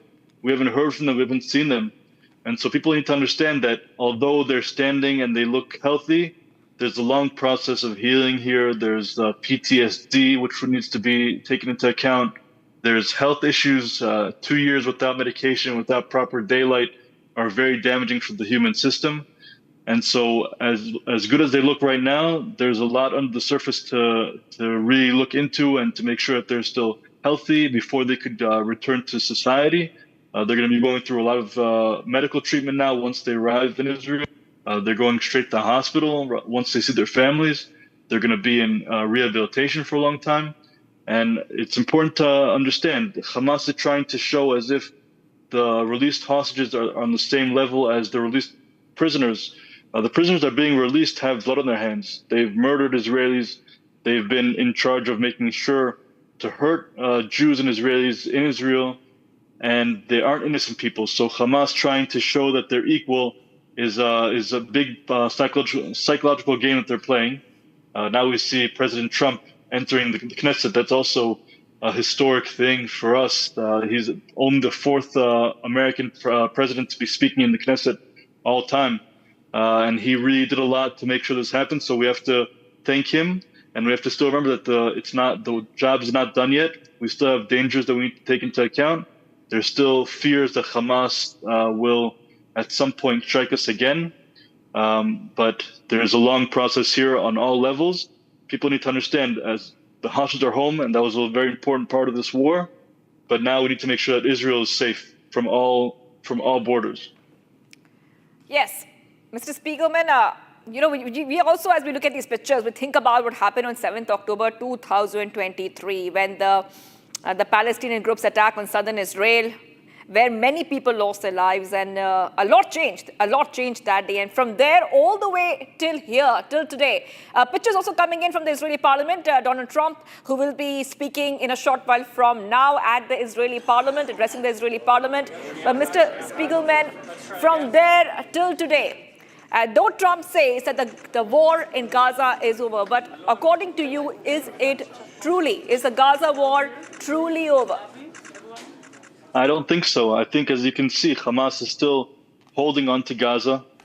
They're the only militant body that during a ceasefire puts on uniform, meaning during the entire war they were fighting in civilian clothes, and now in the ceasefire they took the streets again. And so they're still very much in charge of that area. They still, in their charter, which they released years ago, one of their main goals is to destroy Israel. And so as happy again that we are seeing the hostages come back, we know it's only the first step of many that need to be done in order to guarantee real safety, not only for Israel, but also people in Gaza themselves. They've suffered under this as well. We have to take that into account. Plain people in Gaza have been persecuted, killed by Hamas, thrown off buildings. Not going to get into all the details of who gets killed there, but they are a brutal entity. And until they're not destroyed and release Gaza of their threshold and their chokehold, then we really can't just keep going. We know that they're going to try to hurt us again. There's always attempts. There's daily rocks being thrown at cars in different areas in the country. There are attempts to hurt Jews all the time. Hamas is not going to become some diplomatic mission. They're still a terrorist entity. And as much as we'd like the war to be over, it is far from being over. There's still much work to be done. This is the first phase of many. And we can't ignore the fact that Hamas is still very much in power in Gaza. Right. Okay, staying with these pictures also coming in from Israeli parliament. And Mr. Spiegelman, speaking of US, because we are showing pictures to our viewers from inside the Israeli parliament, because we see that Donald Trump is in Israel and we're waiting for that address of his in a short while from now. How do you really view the role of US? Because we see that he's bartered a peace deal there. But how do you really see his role? Their role has been extraordinary in bringing this process to a start. But we need to also remember that Israel, I think I've said this before on air with you, we are not a 51st state, and our safety comes first. And later on today, there's going to be a big summit in Egypt with a lot of different countries that were very much uninvolved and even damaged the negotiations when they decided to promote a Palestinian state. And that damaged the negotiations. And so the U.S. has been very vital partner in making sure this happens. But at the end of the day, we're very much in charge of our own destiny. And we will rely on the U.S. and their assistance. And it's been extraordinary. And it probably wouldn't have happened under any other president. And yet Israel still needs to do what it has to do. And I think the U.S. needs to respect the fact that calling the shots from abroad is not a feasible way for Israel to exist. And so as much as I appreciate the work they've done, and we all do, we see President Trump, Jared Kushner, Steve Witkoff, these people are really bringing peace to the Middle East. That's what they're trying to do. And it's noteworthy and it's admirable. But when it comes to security, Israel will still have to do whatever it has to do in order to guarantee its safety. And so we're happy to have them as a partner. We're happy to have them as a leader even in this process right now, because without them, it probably wouldn't have happened. And yet they still need to leave us the leverage and the space to make the changes that we need to make, because we feel the difference on the ground. All right. Thank you for joining us. I'm Mr. Akiva Spiegelman, joining us from Israel. Keeping these pictures on for you, these are coming from the Israeli parliament. Donald Trump will be addressing the Israeli parliament very, very soon. He has met Netanyahu as soon as he landed in Israel. Taking a short break. Do not go anywhere, viewers. Live coverage continues from Israel.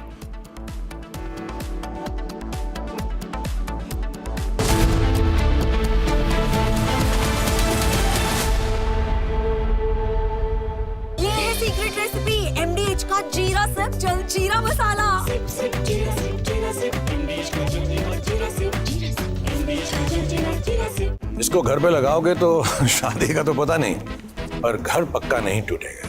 Rungta नहीं तो घर strong नहीं। Rungta steel TMT बार एकदम solid. पहाड़ों में एक hiking ship भी बन सकती है।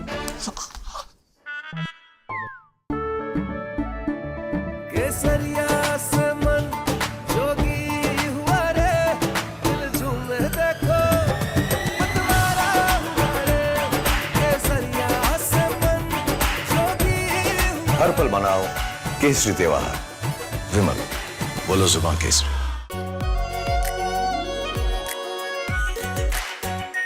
Are pure shahi paneer masala, delicious, healthy every day.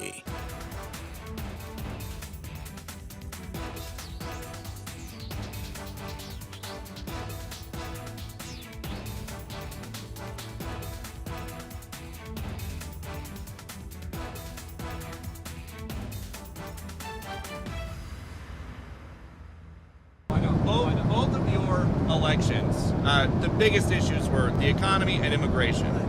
Now you're getting credit from Democrats and Republicans for this Middle East peace deal. Where does it fit? Where do you think it fits into your legacy? Well, look, I solved, this will be my 8th war that I've solved. And I hear there's a war now going between Pakistan and Afghanistan. I said, I'll have to wait till I get back. You know, I'm doing another one because I'm good at solving wars. I'm good at making peace. And it's an honor to do it. I saved millions of lives. Millions of lives. Now, in all fairness to the Nobel Committee, it was for 2024. And this was picked for 2024. But there are those that say you could make an exception because a lot of things happened during 25 that are done and complete and great. But I did this not for Nobel. I did this for saving lives. I mean, we've saved millions of lives. Think about India, Pakistan. Think about some of the wars that were going on for years. We had one.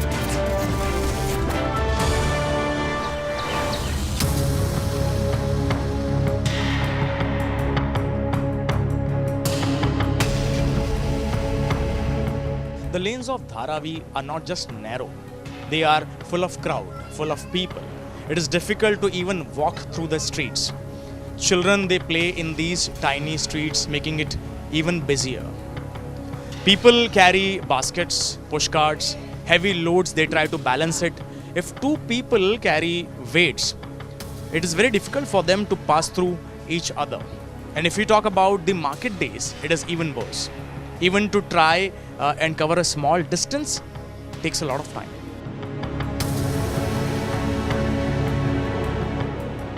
Open areas are almost missing. There is hardly any sunlight coming and reaching the floor. Children play cricket in these tiny streets and enjoy their life. If I talk about this bicycle, it can hardly pass through the narrow lane. Because people, they enjoy on their doorsteps. They talk to each other, share their memories and daily lives. Because they don't have garden, they don't have courtyard. So people enjoy their life in little spaces that they have here. मेरा नाम संदीप महादेव शिंदे है। मैं धारावी में रहता हूँ। मेरे को धारावी में बहुत बड़ा प्रॉब्लम है। प्रदूषण रूम वगैरह सब प्रॉब्लम है, पानी का प्रॉब्लम है, सब प्रॉब्लम है। यहाँ पे कोई ध्यान देता नहीं है। खाली मेरे को यहाँ पे अच्छा हो जाए ऐसा मेरे को लगता है। धारावी में छोटा रूम है, इसके वजह से बहुत बड़ा प्रॉब्लम होता है। हमको रहने के लिए भी प्रॉब्लम है, सब बच्चे के लिए भी प्रॉब्लम है, स्कूल का प्रॉब्लम है, पानी का प्रॉब्लम है, लाइट का प्रॉब्लम है, सब प्रॉब्लम यहाँ पे है।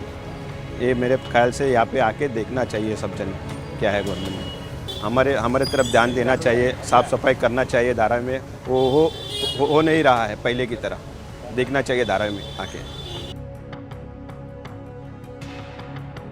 Even the daily life is hard here. Imagine carrying groceries or shifting your furniture in these narrow lanes. It's a task. Even if you go out with your family, you have to cross a lot of obstacles on the way. But the life goes on. This is the spirit of Dharavi. People, they share their food, they share their walls and their stories too. At the same time, these festivals are being celebrated in the true spirit in these narrow lanes. This is what Dharavi teaches you, life. The streets of Dharavi connect everyone, shops, workers, families. But they also tell the story of life full of struggle and life too. Here, every corner is filled with stories about managing, adjusting and surviving, connected and alive.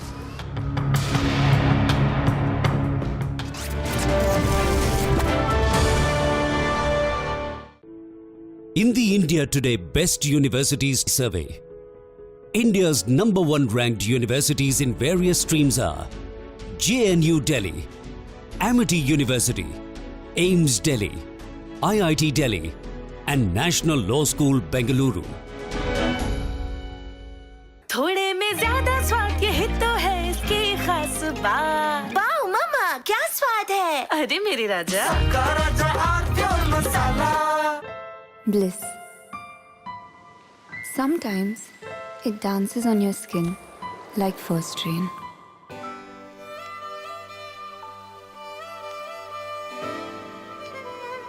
Weaves the magic of warmth into a cold day. Experience bliss in all its forms with Hindware. Hindware, designed for bliss. Living my best life. Mindfully crafted home decor fabrics. Sansar, a D-Decor brand. Live consciously. Tehreek-e-Taliban, a Pakistan-manufactured terror monster, has today turned against its own master.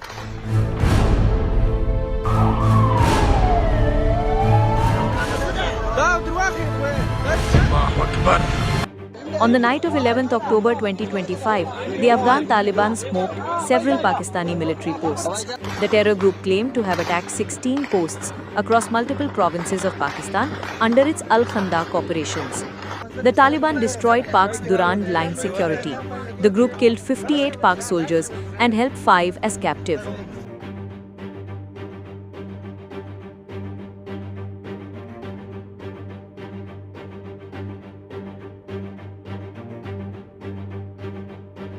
The Armed Forces of the Islamic Emirate of Afghanistan tonight conducted a successful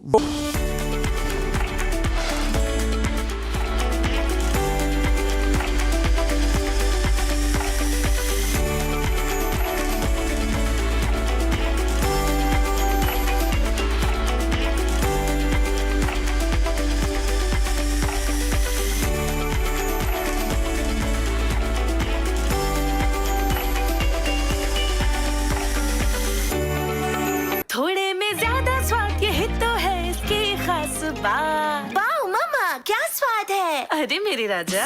राजा और pure masala.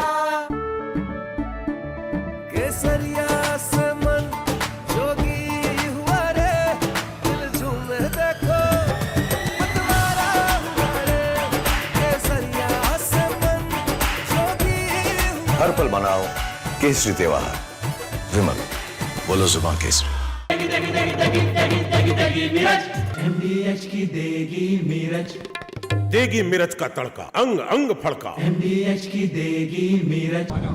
Both of your elections, the biggest issues were the economy and immigration. Now you're getting credit from Democrats and Republicans for this Middle East peace deal. Where does it fit? Where do you think it fits into your legacy? Well, look, I solved, this will be my 8th war that I've solved. And I hear there's a war now going between Pakistan and Afghanistan. I said, I'll have to wait till I get back. You know, I'm doing another one because I'm good at solving wars. I'm good at making peace. And it's an honor to do it. I saved millions of lives. Millions of lives. Now, in all fairness to the Nobel Committee, it was for 2024. And this was picked for 2024. But there are those that say you can make an exception because a lot of things happened during 25 that are done and complete and great.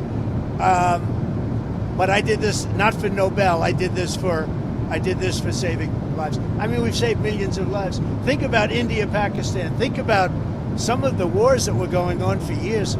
We had one.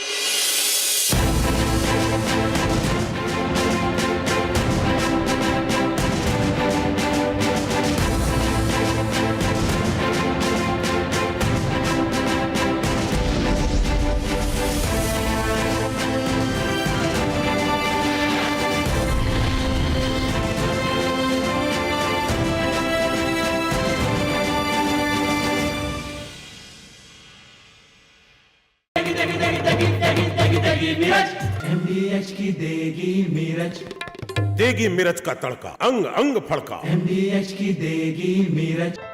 Bliss. Sometimes it dances on your skin like first rain.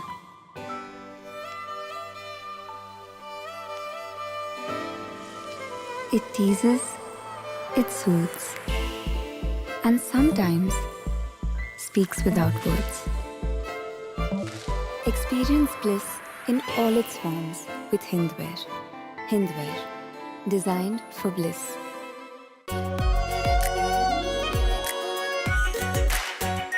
Our pure Shahi Paneer Masala. Delicious, healthy, every day. Living my best life. Mindfully crafted home decor fabrics.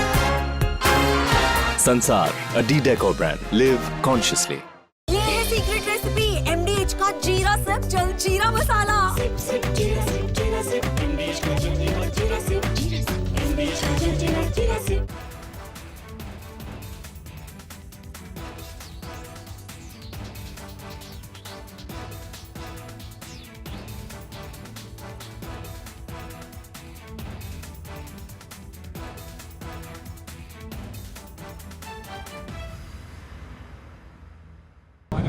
Both of your elections, the biggest issues were the economy and immigration.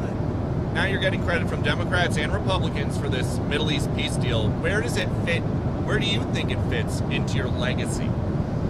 Well, look, I solved, this will be my 8th war that I've solved.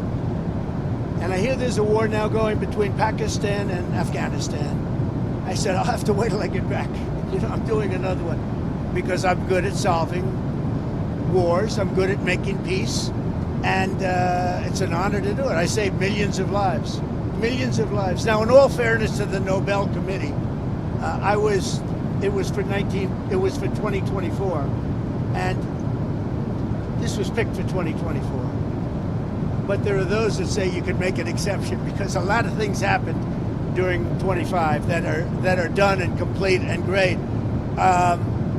But I did this not for Nobel. I did this for saving lives. I mean, we've saved millions of lives. Think about India, Pakistan. Think about some of the wars that were going on for years.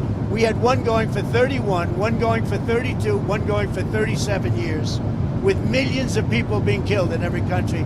And I got every one of those done, for the most part, within a day. It's pretty good.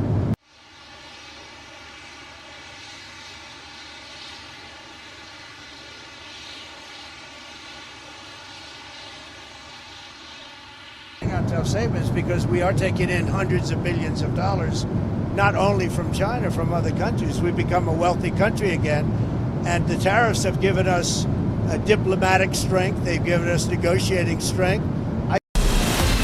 From Asia's largest news headquarters, setting the agenda for Bharat.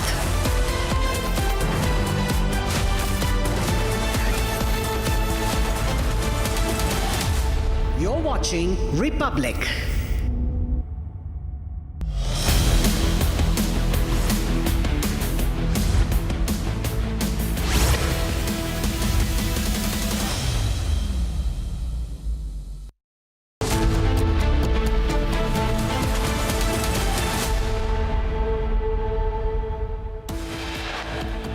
And here are the headlines that we're tracking at 2 p.m. this Monday afternoon. United States President Donald Trump arrives in Israel, all set to address the Israeli parliament and later head to Egypt.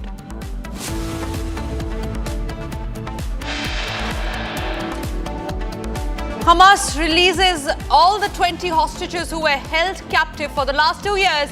Entire release process overseen by the Red Cross officials.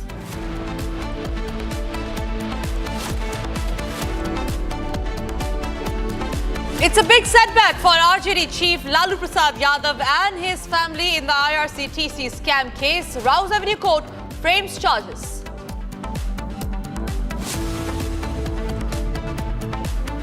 Big setback to silent government as the Supreme Court gives investigation of the Karur stampede to CBI to be monitored by the former Supreme Court Judge Justice Ajay Rastogi.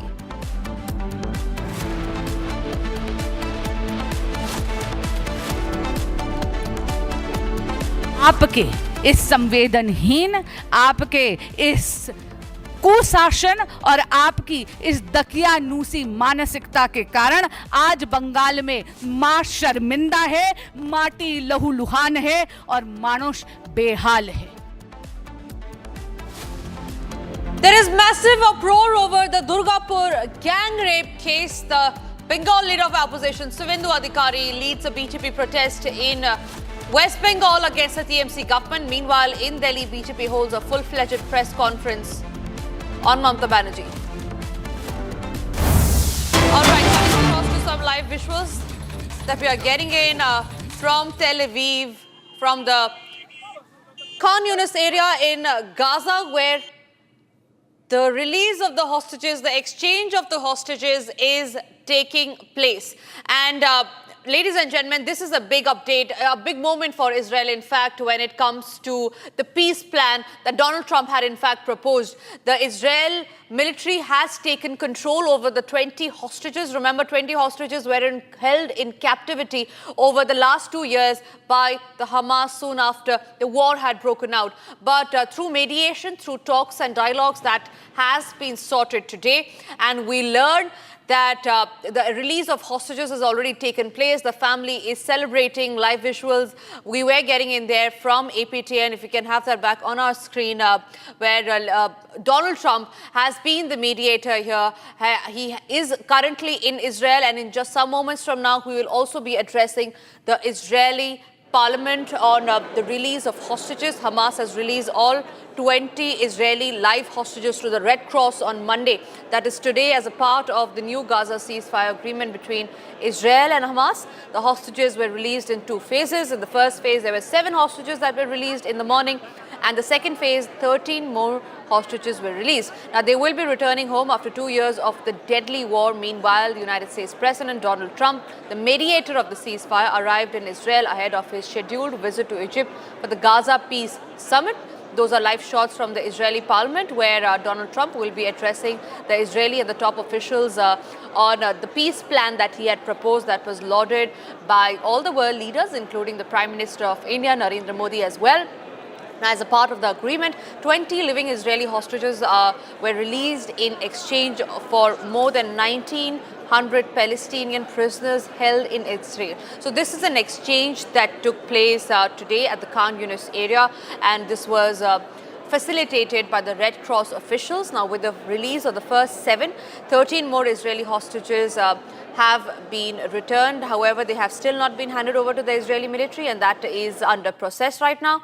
And we had also received the name of the 7 individuals, nearly 20 individuals, the hostages who were released by the Hamas. Ahead of the release, remember, there were some of the hostages who spoke to the families through video calls. The call was full of emotions as families saw their loved ones after nearly 2 years of the deadly war. The Israeli Defense Forces, in fact, had also posted an update on social media under the title Operation Returning Home. So this operation, ladies and gentlemen, the Israelis have termed it as Operation Returning Home, confirming that there were 7 released hostages that were being accompanied by the IDF and the ISA personnel on their return to Israel, where they would undergo initial medical assessment on the health conditions. We are not very sure on how the Hamas would have treated him in the last 2 years. But this is a positive step, ladies and gentlemen, as far as we talk about the deadly war that continued for 2 years. Netanyahu there, who had accompanied Donald Trump while he landed at the airport, he had received Donald Trump, and both of them are right now in the Israeli parliament, where Donald Trump is all set to address Netanyahu along with other Israeli top officials. Now, though the details about the hostages' conditions, like I said, were not immediately available, there were news of the release that was met with cheers and applause at the hostage square in Tel Aviv. There were a crowd that gathered in cities and towns across the country watching the live broadcast of all the events that were unfolding. In Tel Aviv, meanwhile, there were large public screens that drew thousands of people, many of them waving flags and holding signs with the names and faces of those that are still held in Gaza.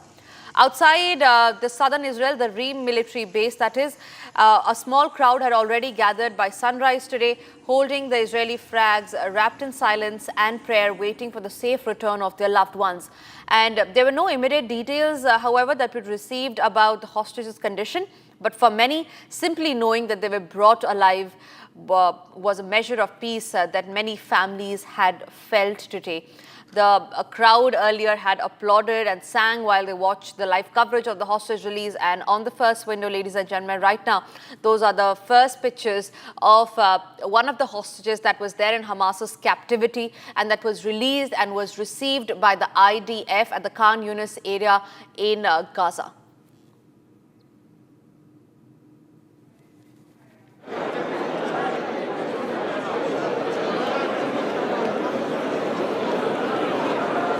All right, so that is the story that we are tracking very closely, ladies and gentlemen. But for now, before Donald Trump addresses the Israeli parliament, let's also have a quick check of all the other stories that we are tracking here nationally in India before Donald Trump's begin his address.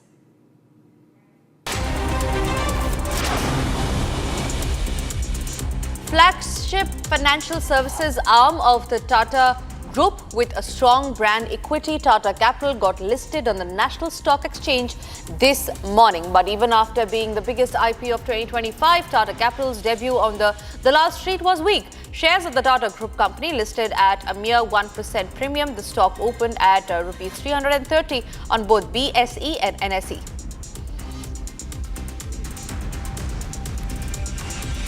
Today marks the beginning of a new phase. As we stand here as a listed company, we are conscious of our responsibilities and aware of the expectations that come with this moment. We will strive to deliver sustainable growth and create enduring value for all our stakeholders. Before I go any further, I want to express my heartfelt appreciation to all Tata Capital directors and colleagues, both past and present, for helping us build this company over the years. This moment truly belongs to each of you. Sanitation workers staged a protest in front of the Thoothukudi Cooperation Office in Tamil Nadu. They were demanding a regularization of the employment and disbursement of employee benefits such as ESI and PF, which are being deducted from their salaries, including payment of full wages as fixed by the government and more. Due to the protest, sanitation worker across the city has been affected.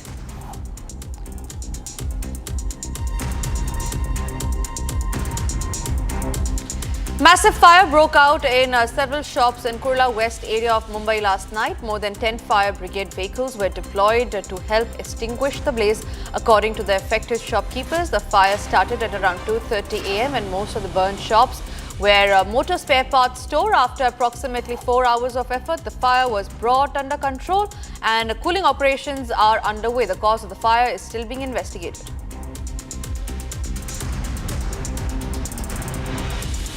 A Kalaburagi Bandh call was given by Kalyana Karnataka Horata Samiti today. And this was by nearly 40 organizations as well, including various pro-farmers, pro-workers and Dalit organizations that are demanding a special package and other demands for the district in the wake of food and excess rainfall.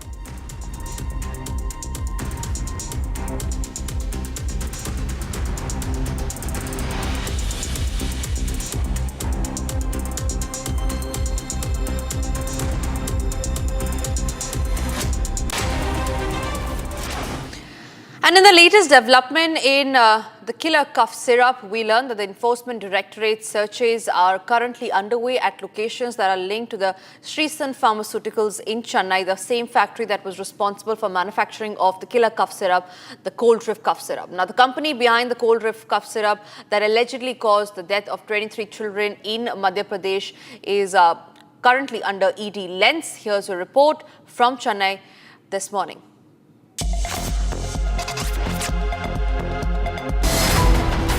The Enforcement Directorate has carried out raids linked to Srisan Pharmaceuticals in Chennai. The searches were carried out at the Kanchipuram factory manufacturing unit of Srisan Pharma. The agency also raided the residence of S. Ranganathan, owner of the pharma company. During raids at the residence of S. Ranganathan, ED seized documents, laptops and financial books, potentially revealing illicit profits from the substandard drug sales. The ED's Chennai unit also searched several locations connected to the company under the Prevention of Money Laundering Act. Further searches were carried out at the residences of top officials of the Tamil Nadu Drug Control Office. This comes days after the owner's arrest following the deaths of at least 20 children in Madhya Pradesh and Rajasthan due to the consumption of the toxic syrup. The cough syrup has now been banned in several states, including Uttar Pradesh and Punjab. The deadly cough syrup cold rev was manufactured from the state of Tamil Nadu and Kanchipuram by the Srisan Pharmaceuticals owner Rangaraj Govindarajan, and the ED is now conducting raids in multiple locations in Chennai, especially his house which is located in Kodambakam. It's expected that the ED raids will go till the end of the day to find out these documents that the food inspector had taken while taking a bribe. The ED raids are also conducted in the food inspector's offices Karthikeyan in July, and after the police has got the information that he had got money to give the clearance certificate for the cold ref cough syrup. Now the ED raids are continuing to happen here in 7 different places that is related to the Srisan Pharmaceuticals owner, following which it's expected that a detailed report will be submitted to the central government. Breaking news now coming in, and this is in regard with the Taliban Foreign Minister Muttaqi's visit to India. We learned that the Afghan, Hindu and Sikh community in Delhi welcomed the visit of a Foreign Affairs Minister of Afghanistan to India and hoped that this visit will enhance ties between both the countries. And it informed the minister about the history of Hindus and Sikhs in Afghanistan and their current demographics there. Meanwhile, we also learned that they have also requested the minister to facilitate and government of Afghanistan to assist and invite a joint delegation of prominent Hindus and Sikh leaders from India to Afghanistan for the restoration and maintenance of historical gurudwaras and mandirs located there. The delegation will be coordinated by the Indian World Forum.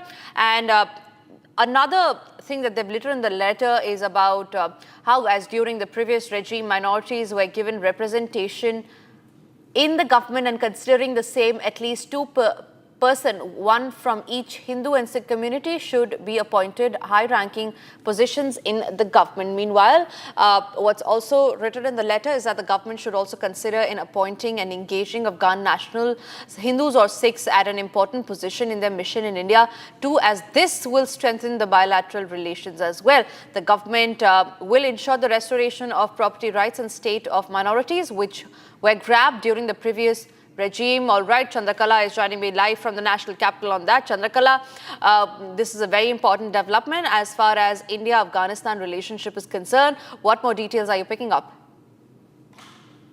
Yes, the Afghan Hindu and Sikh community here in New Delhi has just met the Afghan foreign minister who is on a visit to New Delhi. Well, there are a few points, there are a few demands being put out by this by the Hindu Afghan Hindu and Sikh community. They have welcomed this move, of course, India-Afghanistan resetting ties, and the fact that they have pointed out 7 such points. Of course, they have requested the minister about the history, informed about the history of Hindus and Sikhs in Afghanistan and their current demographics there. They have also requested the minister to facilitate and the government of Afghanistan to assist and invite a joint delegation of prominent Hindus and Sikh leaders from India to Afghanistan for the restoration and maintenance of historical gurudwaras and mandirs located there. Of course, they have also pointed out that during previous regime, minorities were given representation in the government, and considering that, of course, they have come out with a view that, of course, at least 2 persons from both the community, that's Hindu and Sikh, Hindu and Sikh community, should be appointed at high-ranking positions in the government. The fact that there are a few other points, the demands that being put out by the Afghan Hindu and Sikh community, they're also saying that the government should also consider in appointing and engaging Afghan national Hindu or Sikhs at an important position in their mission in India too, as this will strengthen the bilateral relations too. The government, they have also requested the government to restore and to ensure restoration of property rights. That's very important, of course, of property rights and estates of state of minorities, which were grabbed during the previous regime. So these are the few demands being put out by the Afghan Hindu and Sikh community here in New Delhi, as we know that a lot of such, of course, during when the Taliban took over, we saw how many Afghan Sikhs have migrated to India, and there are already many Afghans who are already staying in India from last 20 years. And apart from the Afghan Sikh and Hindu community, of course, the traders union, the Afghan business leaders who are mostly into dry fruits business have also met the foreign minister here at the embassy. And the important points that were being discussed between all these leaders, of course, business leaders as well as the Sikh and Hindu community. The business leaders basically have requested the Afghan foreign minister to have a word with the Indian government as far as reopening of Wagha border is concerned, and also the Chabar port, as of course business are being facilitated through via those routes, and also facilitate their business for better business of dry fruits. Basically, as we know that Afghanistan is famous for dry fruits, there are a lot of such business leaders, businesses in Delhi. Many business are being set up in Delhi from many years, as far as dry fruits are concerned. So yes, there were three group of people, of course, the business leaders, the Afghan and Sikh community, of course, from different gurdwaras which are in Delhi, have also met the foreign ministers. Apart from them, of course, the foreign minister have also met the Afghan students and Afghan leaders back in Deoband, we have seen. And yes, these are the few updates right now we are peaking right at this moment. Over to you. Chandrakala, in fact, also one very important point that the Hindu and Sikh leaders in India have raised is that they want their religious places to be reopened, to be resettled, like gurudwaras and mandir in the place of Afghanistan. And Chandrakala, I want to come to you on that. How willing is Afghanistan to listen to the demands of Hindu and Sikh people who have put forth these demands, nearly 6 to 7 page demand to the Afghan foreign minister who is currently in India? So what we are learning at this moment is that, of course, it is a very important point being raised by the Afghan Hindu and Sikh community, of course, about the restoration of religious places, mandirs and gurudwaras in Afghanistan, which was definitely the foreign minister has expressed optimism as far as restoration of these places are concerned. So right at this moment, a very, very positive discussion took place between them. And as we know that the Afghan foreign minister has also spoken to External Affairs Minister, where the External Affairs Minister has also reiterated about the reopening of the Wagha border as far as the trade and business are concerned between both the countries. So yes. All right, Chandrakala, thank you very much for getting us those details as far as Muttaqi's visit to India is concerned. And with that, we move on to some other stories that we're tracking from a key proxy in Afghan jihad and a trusted United States ally in war on terror to diplomatic isolation across the Muslim world. Pakistan's journey is a complex story of shifting alliances, double games and political instability. Now, this video explores how Pakistan, once seen as the Islamic fortress and a nuclear power within the Muslim bloc, lost credibility after events like the Osama bin Laden raid and changing geopolitical dynamics. Discover why economic pragmatism replaced ideological brotherhood and what lies ahead for Pakistan's uncertain future in the world.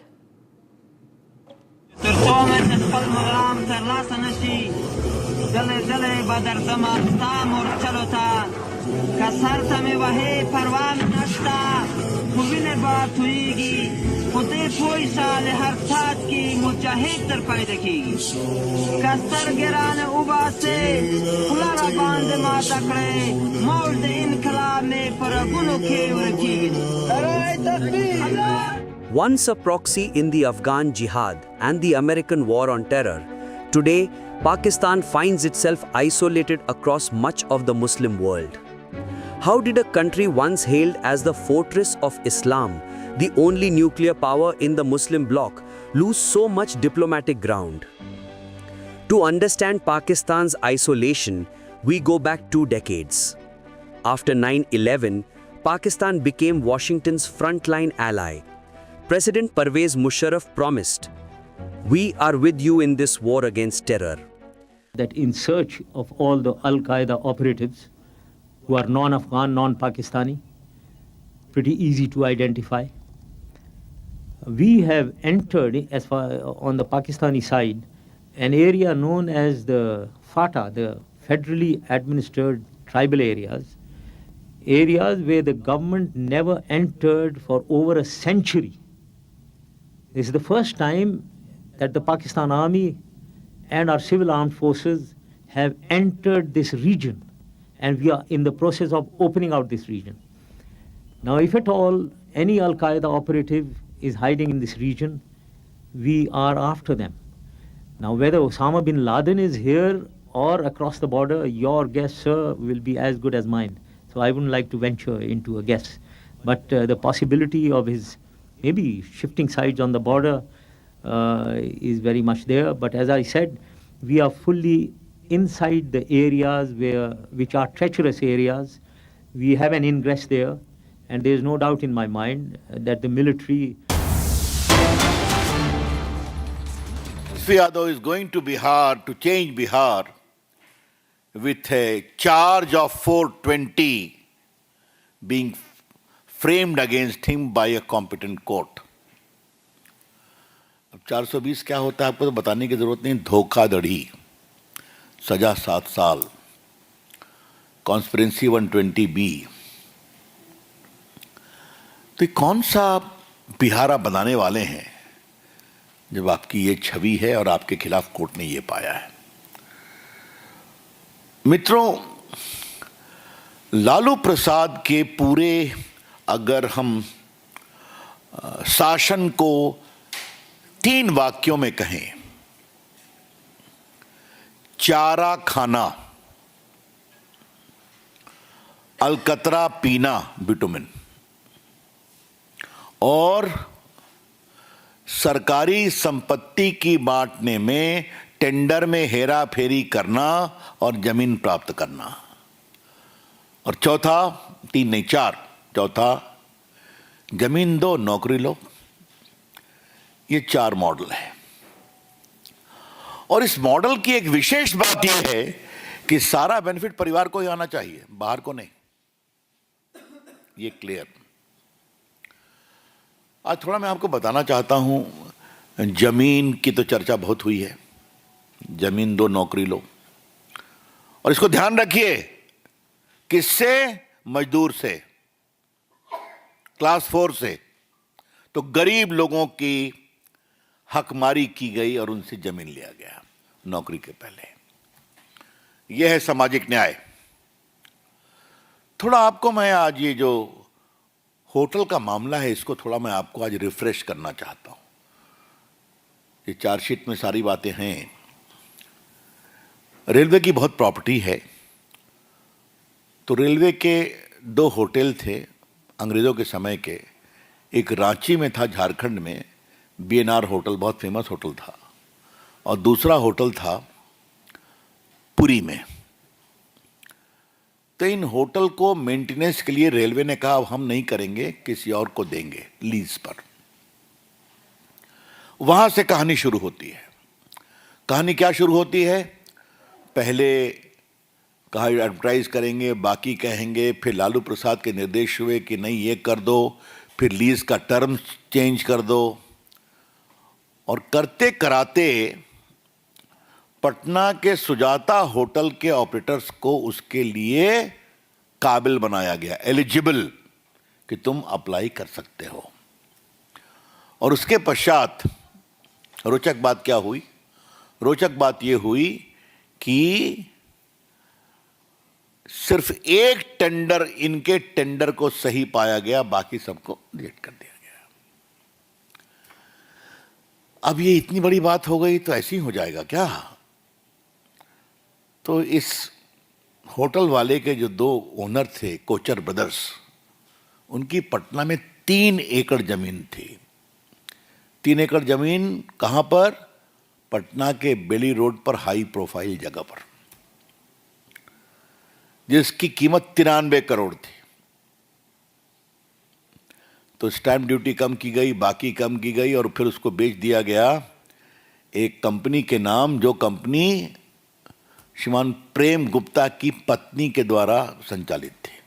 हाँ, और उसके बाद उसको और कम दाम में बेच दिया गया यादव बंधु को, परिवार को, राबड़ी और तेजस्वी जी में, राबड़ी जी और तेजस्वी जी में। अब आप समझ गए पूरा चेन ऑफ लिंक। रेलवे का होटल लो मेंटेनेंस के लिए और जमीन दो, नौकरी लो और जमीन दो, रेलवे का होटल लो और जमीन दो, ये है लालू प्रसाद जी का मॉडल। क्लियर? ये कहानी कैसे खुली, ये भी बड़ी रोचक कहानी है। तेजस्वी यादव उस समय डिप्टी सीएम थे। अब कहा गया वहां पर बिहार का सबसे बड़ा मॉल बन रहा है। अब सबसे बड़ा मॉल बन रहा है तो वहां से मिट्टी निकली, और मिट्टी चली गई बोटेनिकल गार्डन में, जहां तुम टहलते हो नहीं टहलते हो वहां। अब इतनी मिट्टी आ कहां से गई? तो मालूम हुआ कि वन विभाग की मिट्टी थी, यहां लागी गई है। तो आई कहां से है? तो उस जमीन से आई है। वो जमीन किसकी है? तो फिर परतें खुलती गई। समझ गए आप? ये क्या मतलब है? कोई लूट की हद होती है क्या? आपको मालूम है कि जैसा चर्चा कई बार किया है कि मैं चारा घोटाले को एक्सपोज करने वाला वकील था। पीआईएल में नहीं बहस की थी, हाई कोर्ट में, सुप्रीम कोर्ट में तो और बड़े वकील लोग आए थे। 2 साल लड़ाई हुई थी। लालू जी को सजा हो चुकी है, संभवतः 12 साल की सजा है ना, 12 साल की सजा है। हमें लगा एक बार काफी डकार लिया चारा, अब तो ठंडा होना चाहिए ना। तो अलकतरा घोटाले का भी वही हाल है, अब उसमें भी सजा चल रही है। हमने कहा अब तो शांति होनी चाहिए, तो फिर जमीन के बदले नौकरी। हमने कहा अब भी शांति होनी चाहिए, तो रेलवे के होटल में भी भ्रष्टाचार, उसके अलॉटमेंट में। कितनी भूख है, कितना लूटेंगे लालू प्रसाद उनके परिवार? ये सवाल हम उठाना चाहते हैं। मैंने सुना है कि शायरी लिखी गई है तेजस्वी यादव के द्वारा। मैं उसकी, जब तक सांप्रदायिक ताकतें देश पर काबिज होगी तब तक हमें संघर्ष करना पड़ेगा। तो छोटे हैं, मैं उनको क्या बोलूं? जो लोग उनके लिए लिखते हैं उनसे कहिए थोड़ा बेटर शब्द का प्रयोग करें। जब उनके पिताजी के खिलाफ चारा घोटाले की लड़ाई लड़ रहे थे हम लोग, तो वहां भी यही शब्द होता था, सांप्रदायिक ताकतें दिल्ली में बैठी हैं और वो सामाजिक न्याय के सिपाहियों को तंग कर रही हैं। अरे भैया, सबूत बोलता है।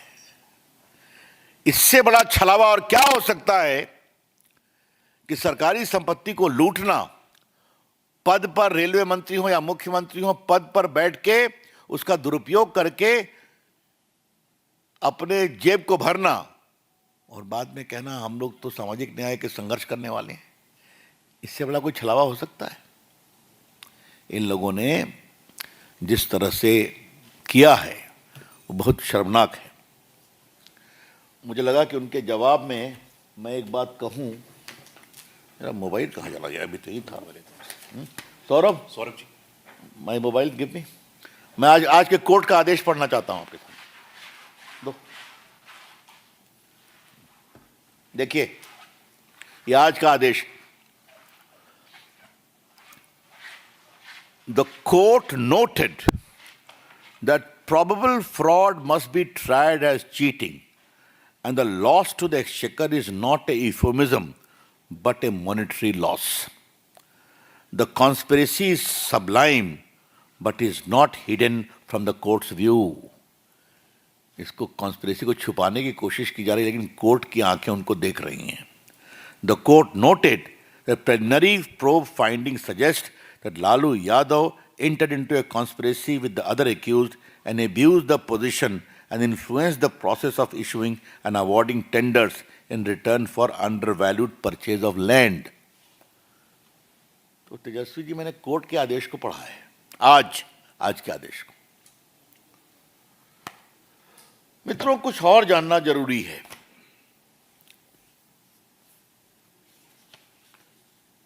ये तेजस्वी यादव जी का 20 के चुनाव का एफिडेविट है ना, मेरे पास है।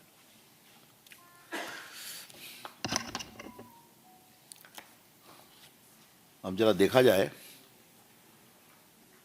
1993 से 2007 के बीच में, उससे उनकी उम्र कितनी रही होगी मुझे बताने की जरूरत नहीं है। बिहार से जुड़े पत्रकार समझते होंगे कि उस समय बच्चे ही रहे होंगे। हाँ,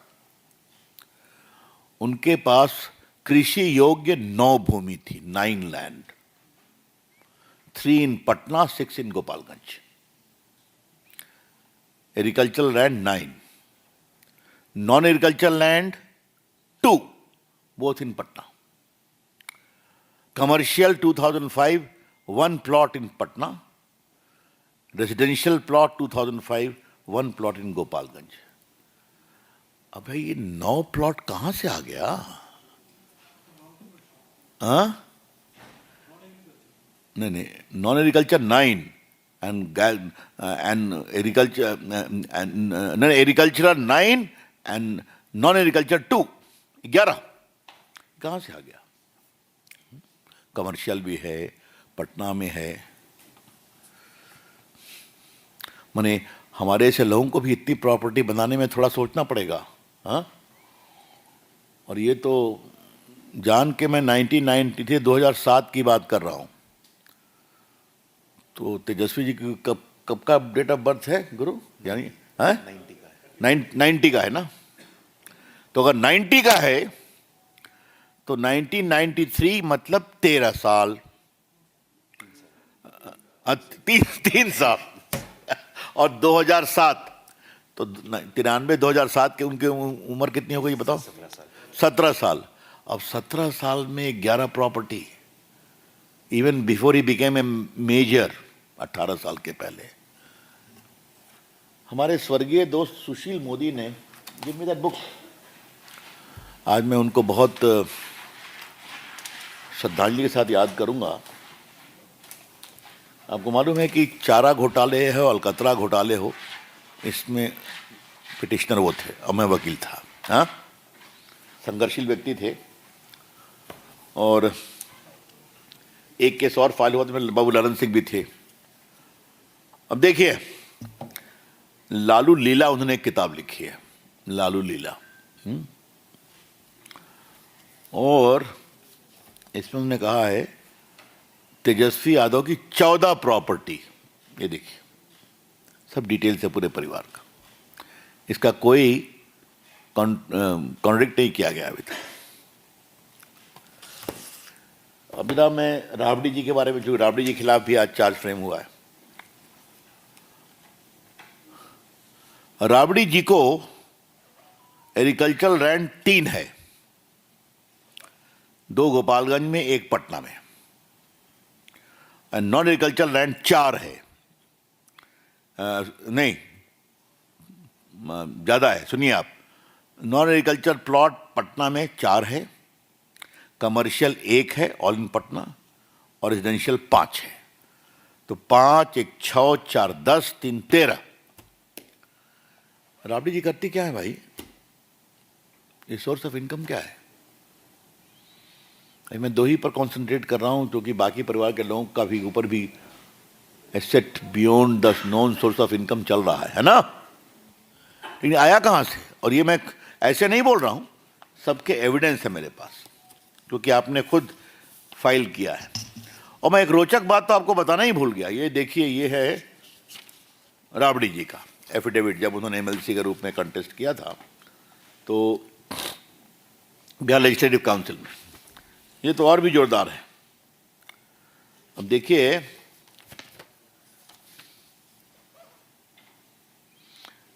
उनके पास कम से कम 1, 2, 3, 4, 5,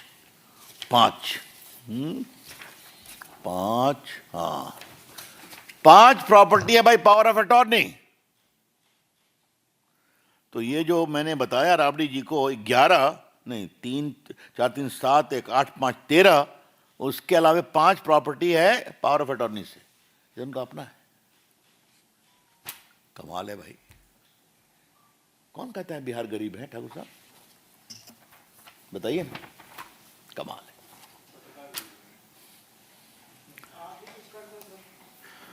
मैंने तो काफी किया, आगे फिर करूंगा। तो मेरा कहना है कि आज जब कोर्ट ने फ्रेम किया है कि लूट किस प्रकार से हुई, तो इस लूट की कहानी को बताना जरूरी है। Well, ladies and gentlemen, that was the BJP press conference hitting out at Lalu Yadav. Remember, it is a huge jolt for RJD right ahead of the assembly elections. Lalu, in fact, has been charged with the IRCTC scam. Moving on to another breaking story that we are tracking, ladies and gentlemen. Anti-Israel protests in Pakistan has erupted. Over 100 killed is what the local reports are saying. Pakistan, ladies and gentlemen, is witnessing one of its bloodiest internal crackdowns in the recent years. In fact, at least 100 people are feared dead, according to the local media reports. This is after security forces opened fire on Tehreek-e-Labbaik Pakistan, that is the TLP protesters, in multiple cities. Now, the Islamist group is known for its massive street mobilizations and was seen marching towards Islamabad in a show of rage against Israel's military campaign in Gaza.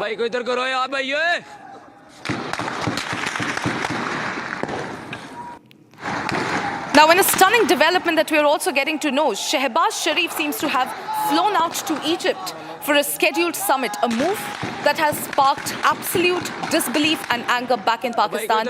And this is a show of how, you know, despite the national turmoil that seems to be raging in Pakistan, the Shehbaz Sharif government seems to be completely out of touch, completely disconnected from the ground reality. In fact, Army Chief Asim Munir's control over the security situation also appears to be slipping fast. The videos are on your screen, ladies and gentlemen. The videos speak for themselves. It shows how violence is spilling onto the streets, how the police and the paramilitary units are outnumbered and on the defensive in the key cities. There is internet blackouts, there is communication curbs, and there are reports of mass detentions. And this is coming as Pakistan seems to be witnessing one of its most violent uprisings in the history.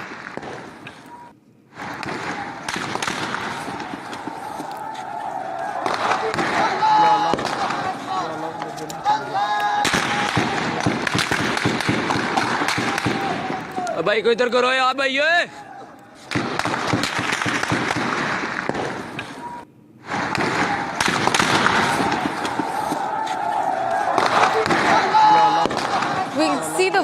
See the visuals on your screen, viewers. Pakistani media reports are also claiming that the TLP chief, Saad Rizvi, has been shot at. They have claimed that hundreds of people have been killed.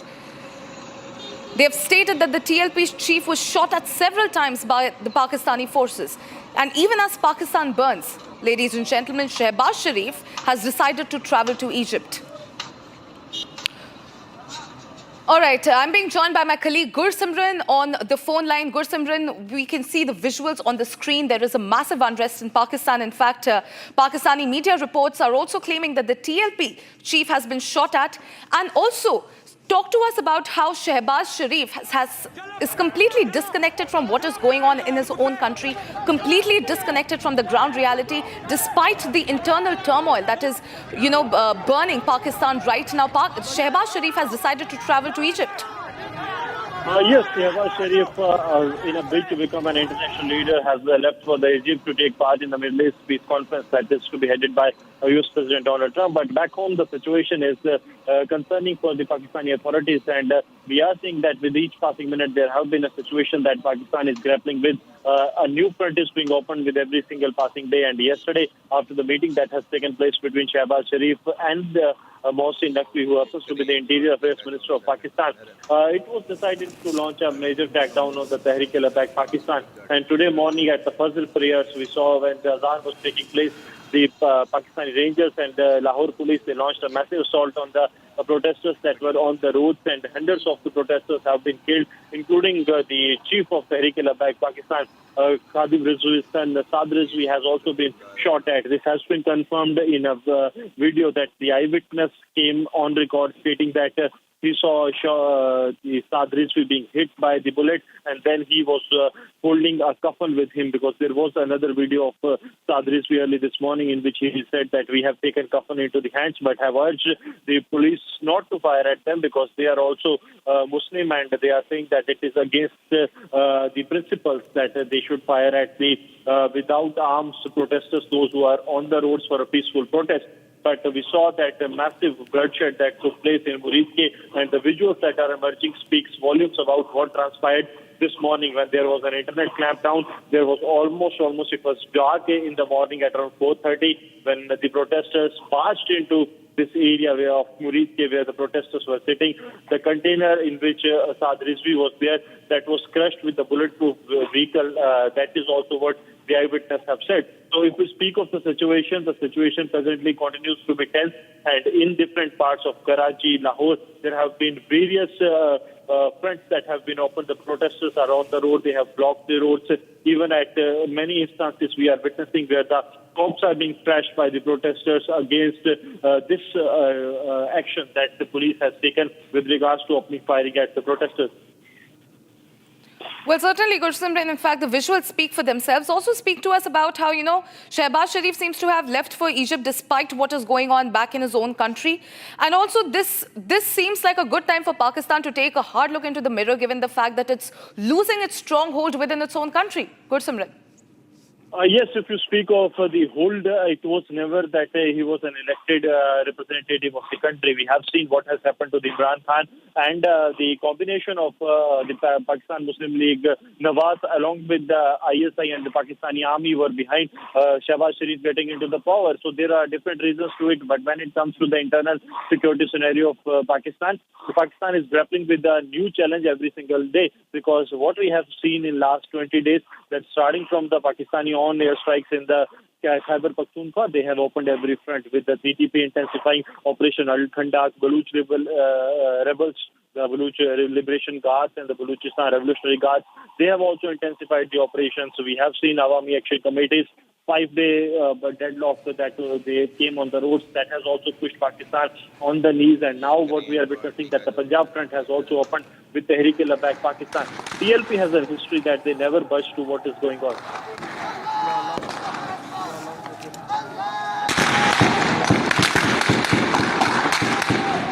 भाई को इधर करो यार भाई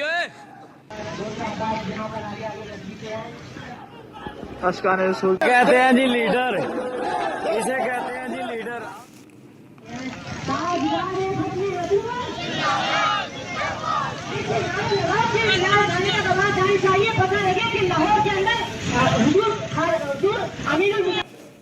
चलो चलो चलो pan चलो कुत्ते।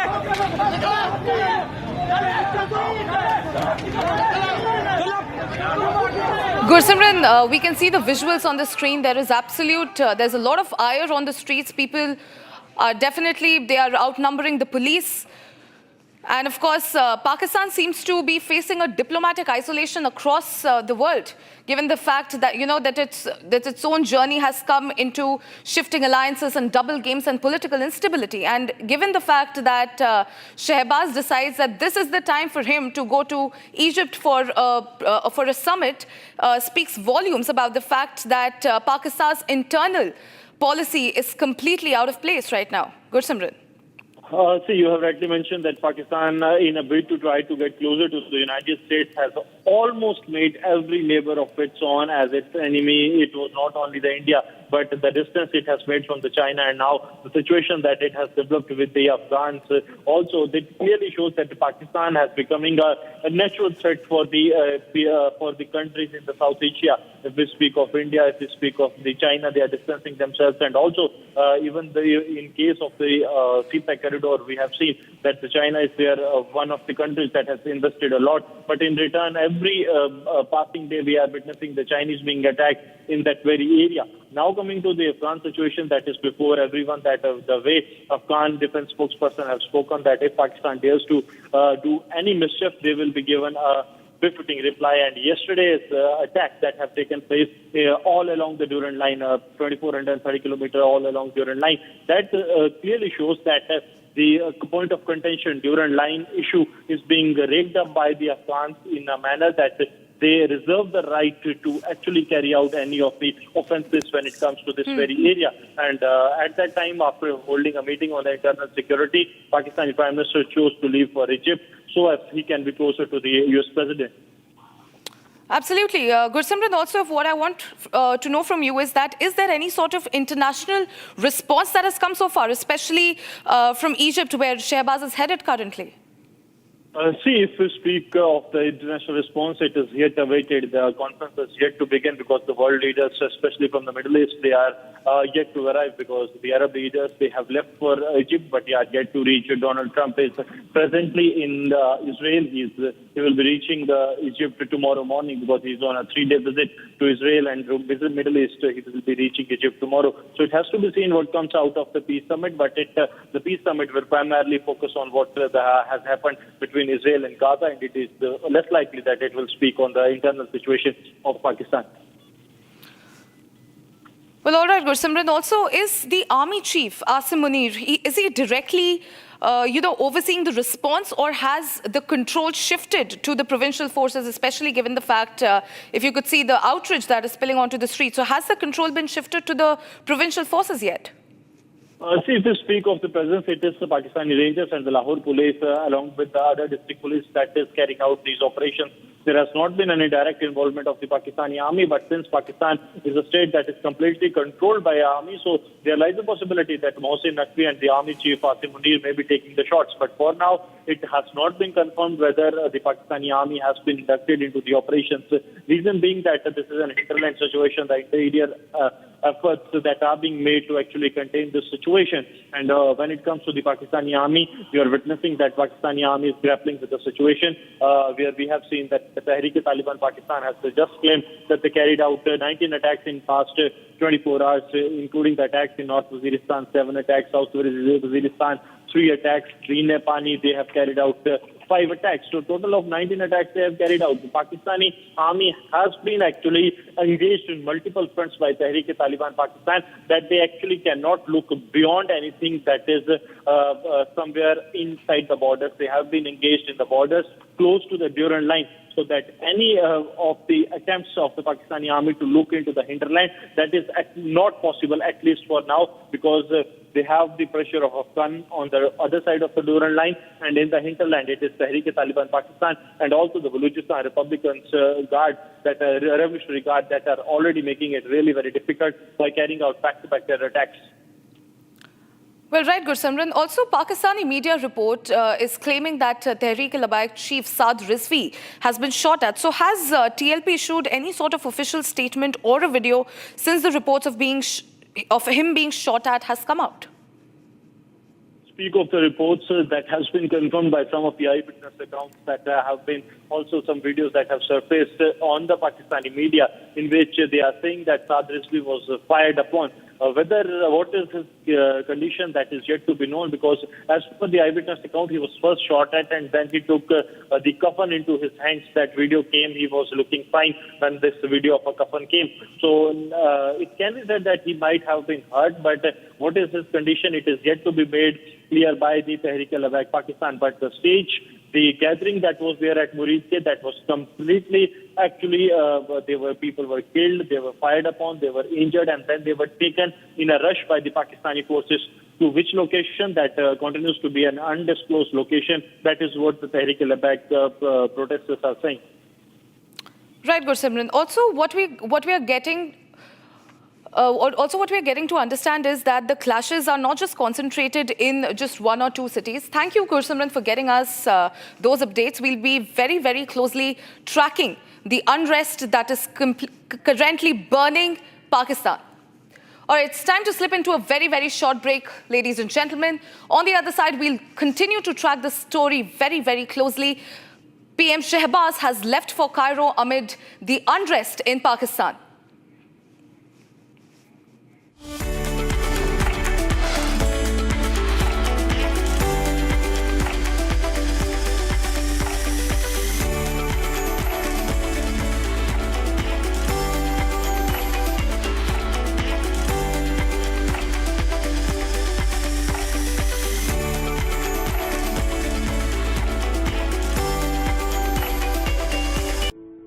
In the India Today Best Universities Survey, India's #1 ranked universities in various streams are JNU Delhi, Amity University, AIMS Delhi, IIT Delhi, and National Law School Bengaluru. Pure suji pasta उबालो मिलाओ और खाओ 8 मिनट में तैयार। क्या taste है सबका राजा आर प्योर मसाला।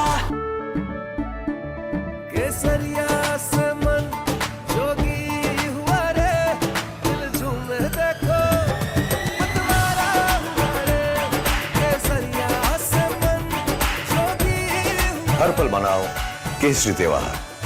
विमल बोलो जुबान Kesari.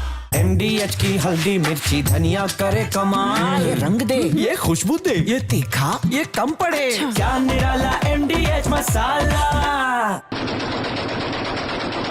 Tehreek-e-Taliban, a Pakistan-manufactured terror monster, has today turned against its own master.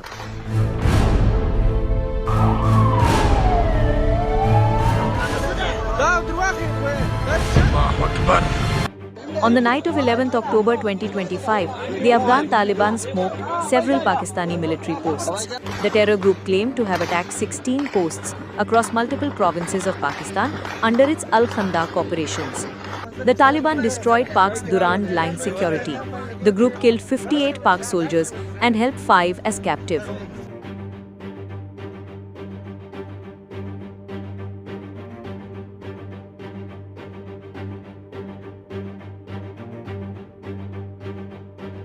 The armed forces of the Islamic Emirate of Afghanistan tonight conducted a successful retaliatory operation against the centers of Pakistani forces along the Durand Line, in response to the repeated violations of Afghanistan's sovereignty by the Pakistani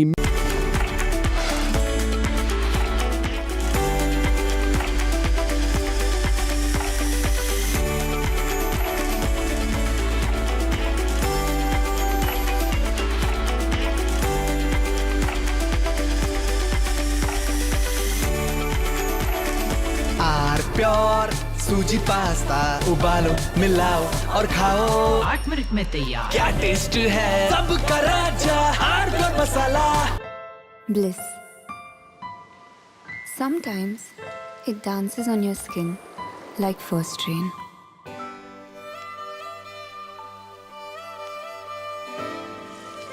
It teases, it soothes, and sometimes speaks without words. Experience bliss in all its forms with Hindwear. Hindwear, designed for bliss. अब छोलिया हो या लोबिया, सफेद चने या काले चने, सब कुछ मजेदार बने। Living my best life. Mindfully crafted home decor fabrics. Sansar, a D-Decor brand. Live consciously. दादी के हाथों का जादू और खुशबू से महकता घर, माँ की मुस्कुराहट और खाने की सुगंध। MDH गरम मसाला, क्योंकि हर रिश्ता है स्वाद से जुड़ा। Both of your elections, the biggest issues were the economy and immigration. Now you're getting credit from Democrats and Republicans for this Middle East peace deal. Where does it fit? Where do you think it fits into your legacy? Well, look, I solved, this will be my 8th war that I've solved. And I hear there's a war now going between Pakistan and Afghanistan. I said, I'll have to wait till I get back. You know, I'm doing another one because I'm good at solving wars. I'm good at making peace. And it's an honor to do it. I saved millions of lives. Millions of lives. Now, in all fairness to the Nobel Committee, it was for 2024. And this was picked for 2024. But there are those that say you can make an exception because a lot of things happened during 25 that are done and complete and great. But I did this not for Nobel. I did this for saving lives. I mean, we've saved millions of lives. Think about India, Pakistan. Think about some of the wars that were going on for years. We had one going for 31, one going for 32, one going for 37 years, with millions of people being killed in every country. And I got every one of those done, for the most part, within a day. It's pretty good.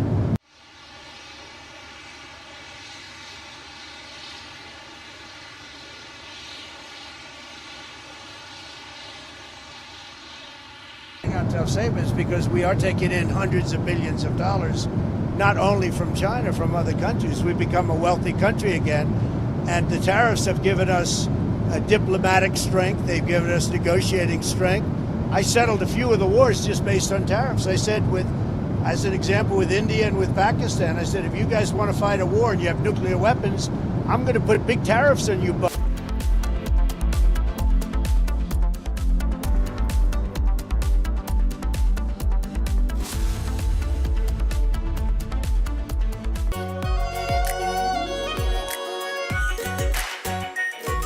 Pure Shahi Paneer Masala.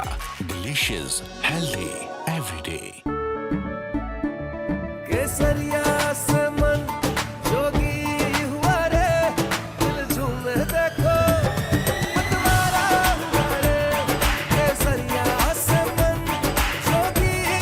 हर पल मनाओ केसरी त्योहार। विमल, बोलो जुबान केसरी। आधे bowl दही में 4 चम्मच MDH चटनी पुदीना मसाला डाला, स्टर करो, पुदीना चटनी तैयार। MDH चटनी पुदीना मसाला। MDH।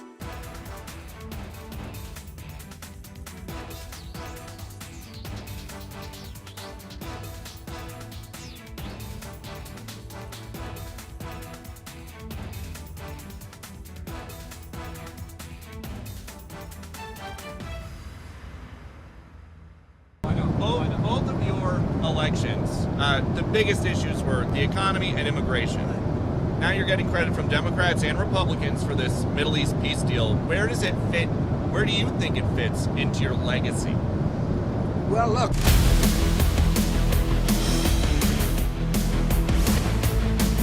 This is Republic Jack Oliver Studio. Stay tuned for all the breaking news and updates. I am Tanisha Avasthi. Let's get started.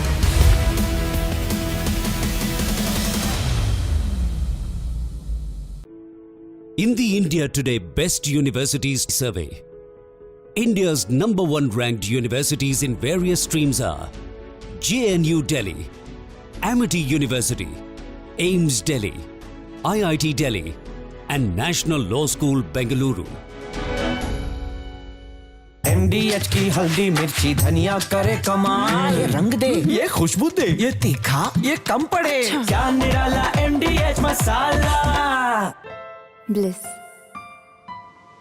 Sometimes it dances on your skin like first rain.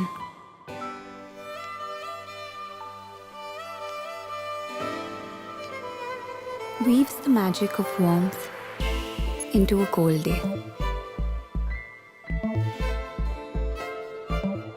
Experience bliss in all its forms with Hindwear.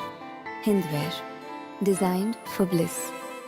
थोड़े में ज्यादा स्वाद, ये हित तो है इसकी खास बात। वाओ मामा, क्या स्वाद है? अरे मेरे राजा। Living my best life. Mindfully crafted home decor fabrics. Sansar, a D-Decor brand. Live consciously. त्योहार की खुशियां होंगी double. Hyundai super delight days में आपकी मनपसंद कार्स पर मिल रही है कमाल के डील्स। वैसे लोगे तो आप हुंडई, चाहे दिल की सुनो या डील्स की।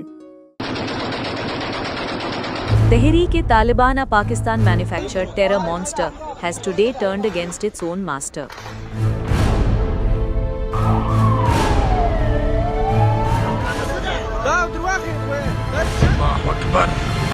On the night of 11th October 2025, the Afghan Taliban smoked several Pakistani military posts. The terror group claimed to have attacked 16 posts across multiple provinces of Pakistan under its Al-Khandaq operations. The Taliban destroyed Pak's Durand line security. The group killed 58 Pak soldiers and held 5 as captive.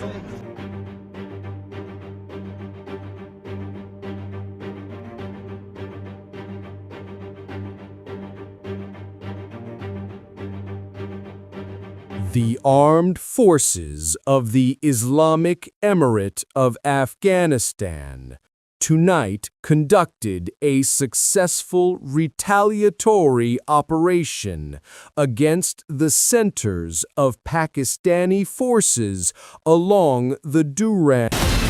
From Asia's largest news headquarters, setting the agenda for Bharat.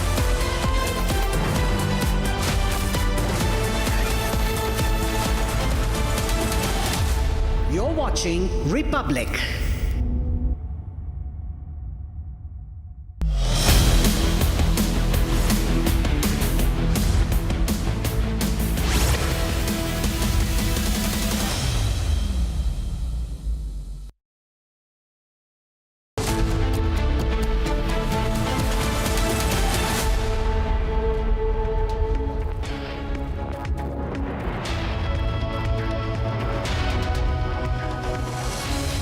Very good afternoon, viewers. You're watching Live and Breaking. I'm Rakshita Mishra with you. Let's get started with the headlines at this hour.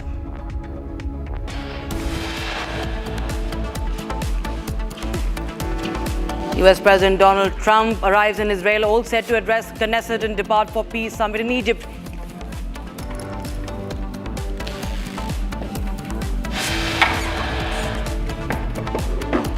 Big setback for RJD chief Lalu Yadav and family in IRCTC scam case roused.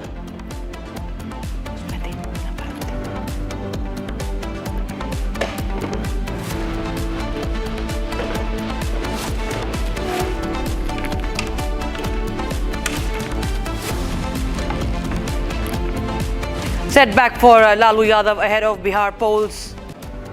Charges framed in the IRCTC scam.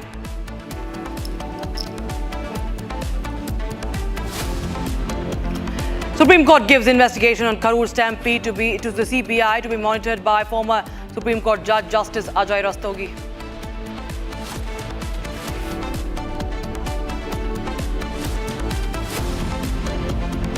आपके इस संवेदनहीन, आपके इस कुशासन और आपकी इस दकियानूसी मानसिकता के कारण आज बंगाल में मां शर्मिंदा है, माटी लहूलुहान है और मानुष बेहाल है.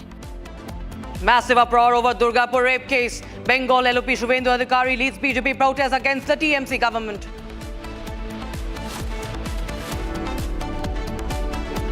Union Minister Suresh Gopi offers to resign, says wants to resume acting.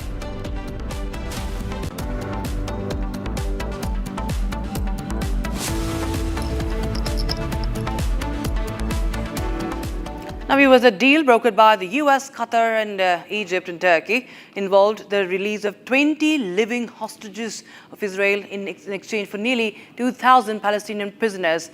The picture that was released is showing the profound emotional impact of the release, particularly in Tel Aviv's Hostage Square, which has become a... All right, I'm getting a breaking input. It seems it's Trump and Netanyahu meeting. All right, the picture's on your screens right now. These are pictures released from Israel and Netanyahu and US President Donald Trump holding a meeting after the 20 hostages have been released by the Hamas today.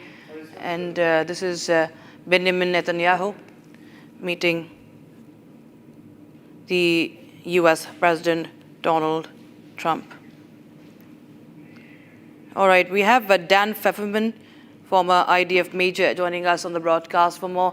Well, it's a moment that has taken a long, long time, Dan. There have been, of course, so many protests. Until date, it was reported that, Benjamin Netanyahu was being booed by the people, while Donald Trump has been received really, with a warm welcome, and people are hailing Trump today. It's a really, really big development. How do you read into this, and what hopes are now up as far as the Israelis are concerned? Yeah, thank you. And also with the Middle East 24, just to mention. This is a big day for the people of Israel. This is a big day for anyone who actually wants to see peace in the region and an end to the fighting between Israel and Hamas. President Trump has always been a very popular figure here in Israel. And of course, Prime Minister Netanyahu, while democratically elected, is a controversial figure. And certainly when he goes to Tel Aviv, he might be less popular than in other parts of the country. But this is a big day. And this is a day that all Israelis, from left to right, religious to secular, are celebrating. This is a day that friends of humanity and of Israel all over the world should be celebrating. If they're not, this is 20 hostages who were held for the last 2+ years in the worst of conditions imaginable are finally seeing the light of day and seeing their families. And so this is a big development, and Trump used his leadership and the might of American power to do what apparently other world leaders couldn't figure out how to do, and that is bring pressure on Qatar, on Turkey, to pressure Hamas to agree to this deal. And of course, Israeli military pressure on Hamas was key in bringing it to the table here. And Dan, what do you understand, what should be the next step of action? Because these are 20 hostages and there are many more families also who are still waiting. And there is, of course, lots that is needing to be done. So in your understanding, what should be the next ideal step or the plan of action? Well, I mean, according to the plan that was agreed, you already had the Israeli withdrawal within the Gaza Strip but outside of civilian areas. You're now seeing the release of the hostages, the release of the dead bodies of hostages. There's a good 28 more of those needs to be transferred to Israel as well. And you're already seeing Palestinian prisoners. These are convicted terrorists, and also those captured from Gaza throughout the war connected to terrorism or Hamas, are going to be released, some to Gaza, some to the West Bank, some to other countries that agreed to take them. And those are the next steps. What really needs to be happen, and the only way that this works, is if the other parts of the Trump 21-point plan are going to be implemented, and that is the disarmament of Hamas, the removal of Hamas from political power. And before any kind of reconstruction of Gaza begins, you have to have a de-radicalization process of the Gaza Strip and of Palestinian society. This is a society that is wholly radicalized against Israel, that largely supported Hamas, and those who didn't support Hamas only stopped supporting Hamas because of the destruction brought on Gaza by the IDF reaction to the October 7th attack. And so you have to de-radicalize, disarm, remove Hamas from power. And if you don't do those three things, then this is not a peace plan, and this unfortunately will not last.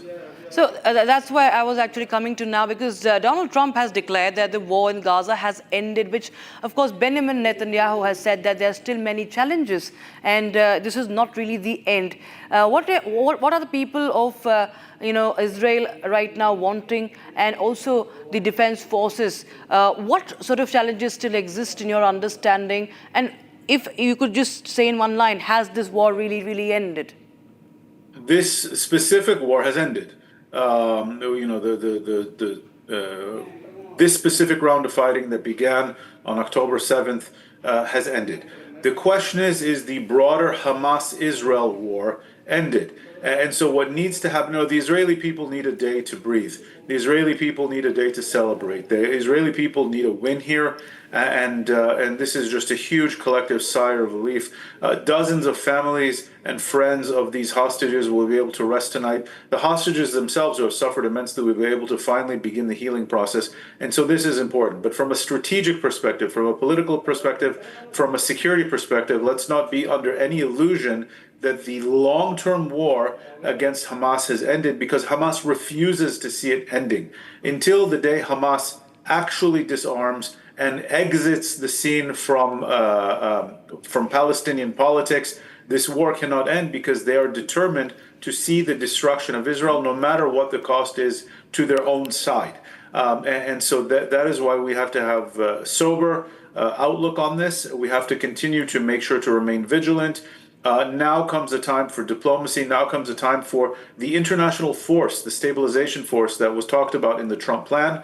How does it take over Gaza? How does it bring in Palestinian security forces and Arab security forces that will actually stand up to Hamas and oversee this disarmament process? And then the most important thing for long-term peace is a de-radicalization of the Gaza Strip, a re-education of the Palestinian people who are fundamentally committed to the destruction of Israel and to continuing to wage war against Israel. And until those things are done, this specific war might be over, but the broader war will not be over. Israel would be glad to see it over. Israel left Gaza in 2005. Israel has made multiple attempts to end the long-standing conflict between itself and the Palestinians, and the Palestinians need to agree to end the conflict. And so far, they haven't. Maybe the shock of these last 2 years, the destruction of these last 2 years, the death of these last 2 years can be an impetus for real change here. But I think the big key that we've never really had in this region is how do you get the regional powers to play an active and positive role in really taking on radical groups like Hamas, into raiding in Hamas itself, and into ensuring this disarmament process. Hamas has said, even since the agreement was signed, they refuse to disarm, and there might even be rebranding themselves, but they're not going to go quietly off to the scene, and you're going to need a concerted response and some kind of force in order to actually remove them so that we can move on to the next phases. Right. Dan, just stay on with us. We have this reaction from Donald Trump that we're going to play out. Viewers, just take a listen in. It's gotten to be almost customary, but we're taking care of it. We've got the military paid in full, and we're doing a lot of things. We're ending some programs that we don't want. They happen to be Democrat-sponsored programs, but we're ending some programs that we never wanted, and we're probably not going to allow them to come back. I think they made a mistake. I think they made a big mistake. This is really a Schumer shutdown because he's become sort of irrelevant, and he wants to make himself relevant again. And in terms of the politics of this historic peace deal that we're on the way to go sign right now, you would think it's good for everybody, but at a rally this weekend, they were cheering for you and they were booing Netanyahu. What's up with that? I don't know, but we're going to make everybody happy. The one thing I can tell you is everybody is happy, whether it's Jewish or Muslim or the Arab countries. Every country is dancing in the streets, and it's a point in time I don't think you'd ever see it again. They've never seen it for 3,000 years. If you like one group, you don't like the other group. And if you like the other group, you don't like the first group. And this is the first time they've ever seen where everybody is unified, because as you know, we're going to Egypt after Israel, and we're going to meet all of the leaders of the very powerful and big countries and very rich countries and others, and they're all into this deal. Everybody's into it. It's never happened before. So I would say this is a lot tougher, but we'll see how it all works out. Mr. President, Benjamin Netanyahu, the Prime Minister, has not gone so far as to say the war is over. In your view, is the war is over? The war is over. The war is over. Okay, do you understand that? Good. Mr. President, is the ceasefire going to hold? Are you confident the ceasefire will hold? Are you confident that the ceasefire is going to hold? I think so. I think it's going to hold. I think people are a lot of reasons why it's going to hold, but I think people are tired of it. It's been centuries, okay? Not just recent, it's been centuries. I think people are tired of it. Yeah, the ceasefire is going to hold, and we're going to make sure it holds. What's the latest that you've heard about the hostages, when they will be released? Do you expect to meet with any of them? The hostages might be even a little early, but I don't want to say that. So they have the hostages, I understand all 20, and we may get them out a little bit early. Getting them was amazing, actually, because we were involved, and they were in places that you don't want to know about.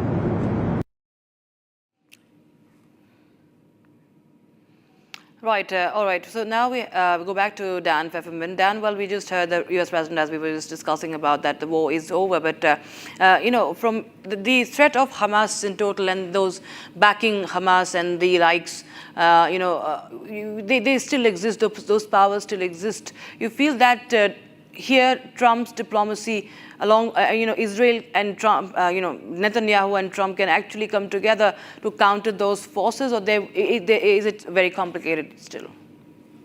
Things are always complicated in the Middle East, and what you're going to need is a lot more than Trump and Netanyahu. Of course, Trump has shown himself to be the core of all of this. Netanyahu has a big role. Netanyahu, of course, has to keep a nation together. That try to hope that we don't descend back into the petty politicking and infighting that we had prior to this war.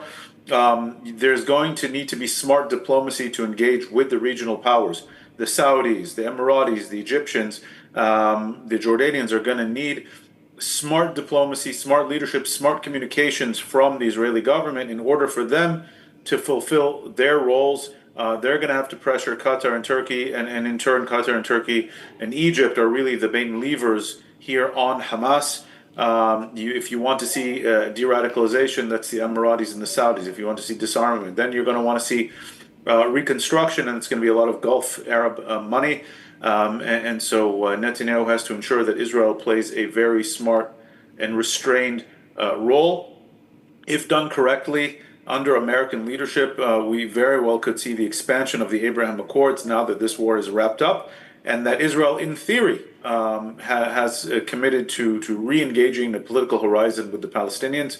But of course, a lot, if not all of this is going to depend on is there going to be a resolution and unity and commitment by the regional and international powers to actually disarm and remove Hamas from power, the terrorist group that started this entire war, the terrorist group that for 2 years refused to end this war.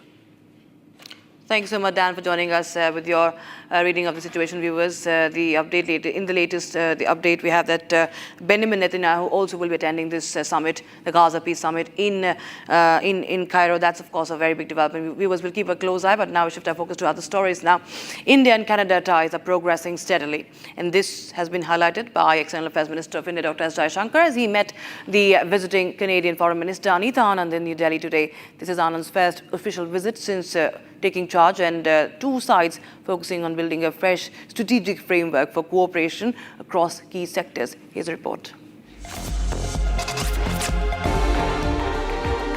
India and Canada opening a new chapter in their diplomatic engagement on Monday, as Canadian Foreign Minister Anita Anand met External Affairs Minister Dr. S. Jaishankar in New Delhi. Namaste. Thank you so much for the warm welcome that we've received this morning. We are so grateful to be able to further the Canada-India relationship with you here in New Delhi today. This is Anand's first official visit since taking charge, and the discussions centered around rebuilding trust and advancing a strategic partnership. Our meeting today continues the constructive conversations that we have been having since our telephone call on the 26th of May. India-Canada bilateral relations have been steadily progressing in the last few months. We are working to restore and reinvigorate the mechanisms necessary to advance our partnership. Both sides discussed a wide-ranging roadmap covering trade, energy, critical minerals, agriculture, nuclear collaboration, and security cooperation. Both sides, for our meeting today, have prepared an ambitious roadmap to advance our cooperation in various domains, including trade, investment, agriculture, science and technology, civil nuclear collaboration, AI, critical minerals, and energy. Anita Anand echoed the sentiment, calling for an elevated and enduring partnership. This renewed diplomatic energy follows Prime Minister Narendra Modi's meeting with Canadian Prime Minister Mark Carney earlier this year at the G7. With both countries looking to reset and rebuild the ties after a turbulent phase, today's meeting sets the tone for a structured and strategic India-Canada engagement.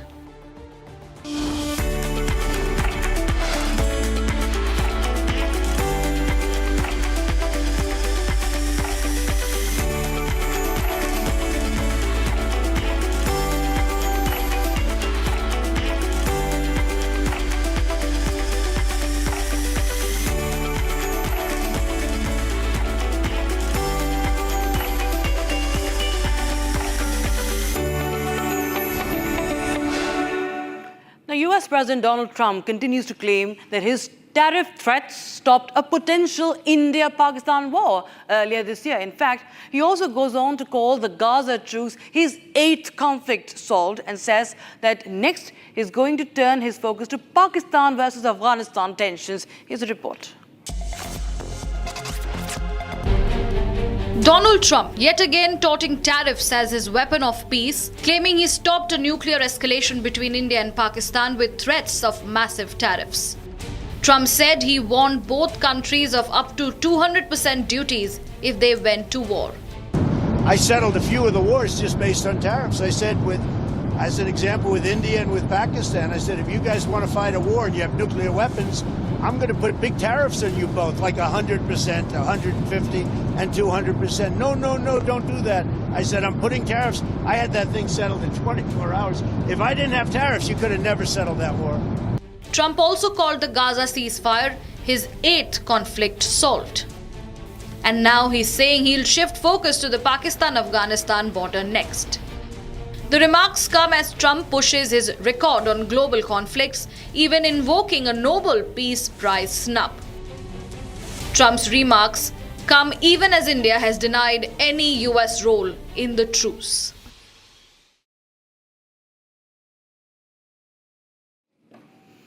Viewers, 15 Pakistan soldiers have been killed in Afghanistan's Helmand province after the Taliban forces retaliated to Pakistani airstrikes in Afghan territory, including Kabul. Here's a report. Tehreek-e-Taliban, a Pakistan-manufactured terror monster, has today turned against its own master.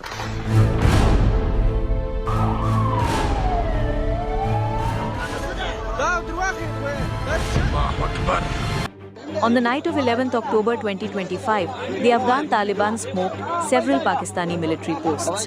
The terror group claimed to have attacked 16 posts across multiple provinces of Pakistan under its Al-Khandaq operations. The Taliban destroyed Pak's Durand line security. The group killed 58 Pak soldiers and held 5 as captive.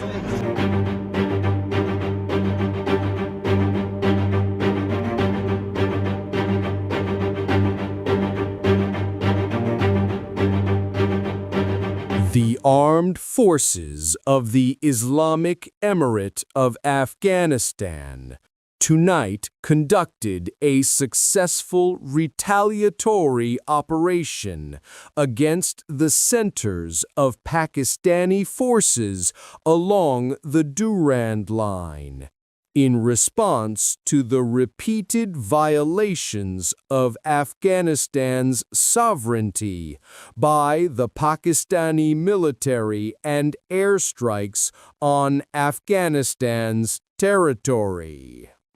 The operation concluded around midnight. If the Pakistani side violates Afghanistan's sovereignty again, our armed forces are prepared to defend the country's borders and will respond decisively.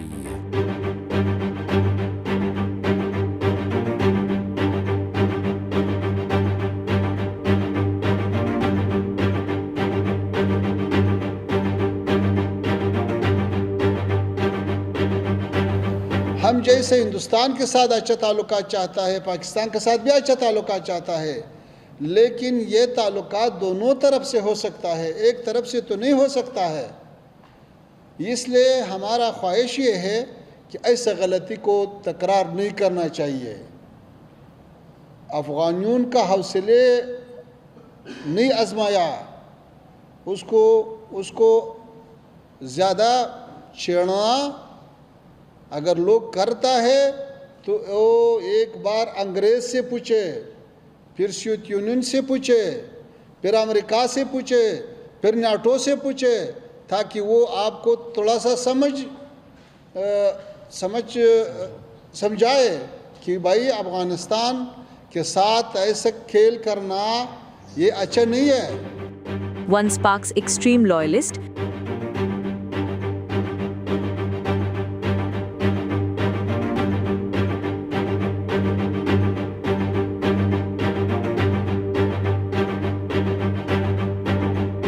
Taliban was formed back in 2007 under the leadership of Baitullah Mehsood. Since Mehsood has died, the organization currently functions under Noor Wali Mehsood. The TTP was formed in response to Pakistan's military operations in its federally administered tribal areas. Today, the terror group's primary objective is to overthrow democracy in Pakistan and establish Sharia law instead. ਅਸੀਂ ਇੱਥੇ ਹੀ ਅਸੀਂ ਕਿਹੜਾ ਘਰ ਟੁਰ ਗਏ ਆ ਤੇ ਇਸਲਾਮਾਬਾਦ ਵੀ ਨਾ ਤਾਂ ਸਾਡੇ ਕੋਲ ਦੂਰ ਹੈ ਤੁਸੀਂ ਇੱਥੇ ਬੜੇ ਜੋਸ਼ ਜਜ਼ਬੇ ਨਾਲ ਇੱਥੇ ਹੀ ਬਹਿਣਾ ਅਸੀਂ ਤੁਹਾਡੇ ਨਾਲ ਆ ਤੇ ਇਨਸ਼ਾਅੱਲਾ ਜਦੋਂ ਐਲਾਨ ਹੋਏਗਾ ਕਿ ਅਗਾ ਜਾਣਾ ਤੇ ਫਿਰ ਖੰਦਕਾਂ ਕੀ ਤੇ ਕੰਟੇਨਰ ਕੀ ਤੇ To achieve this, the group has carried out deadly attacks on Pakistan's security forces, politicians and civilians, destabilizing large parts of the country's northwest.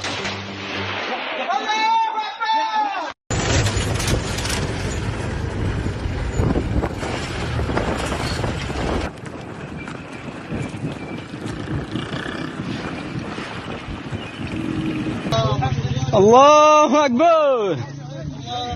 Takbir! Takbir!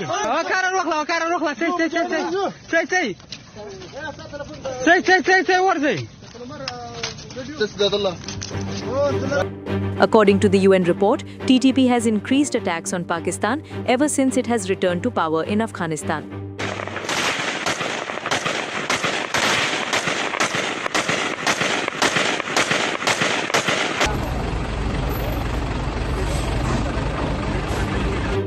We only fought you with 10% of our strength, and you fled from your outposts.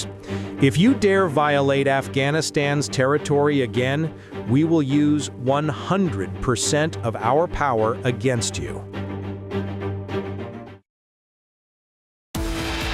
Right, time for a short break, viewers, but on the other side we get to you Donald Trump's address in Knesset, the Israeli parliament.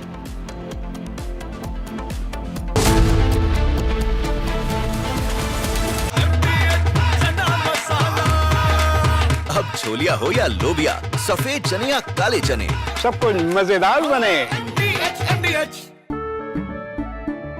केसरिया से मन जोगी हुआ रे, दिल झूमे देखो मतवारा हुआ रे। केसरिया से मन जोगी हुआ। हर पल मनाओ केसरी त्योहार। विमल, बोलो जुबान Kesari.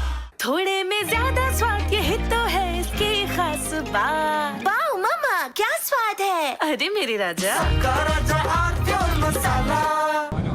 Both of your elections, the biggest issues were the economy and immigration. Now you're getting credit from Democrats and Republicans for this Middle East peace deal. Where does it fit? Where do you think it fits into your legacy? Well, look, I solved, this will be my 8th war that I've solved. And I hear there's a war now going between Pakistan and Afghanistan. I said, I'll have to wait till I get back. You know, I'm doing another one because I'm good at solving wars. I'm good at making peace. And it's an honor to do it. I saved millions of lives.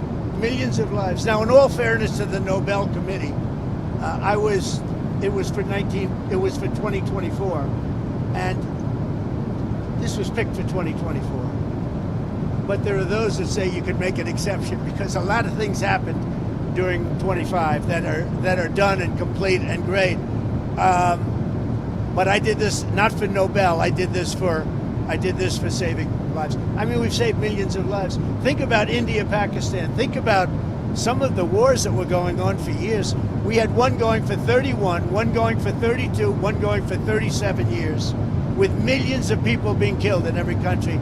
And I got every one of those done, for the most part, within a day. It's pretty good.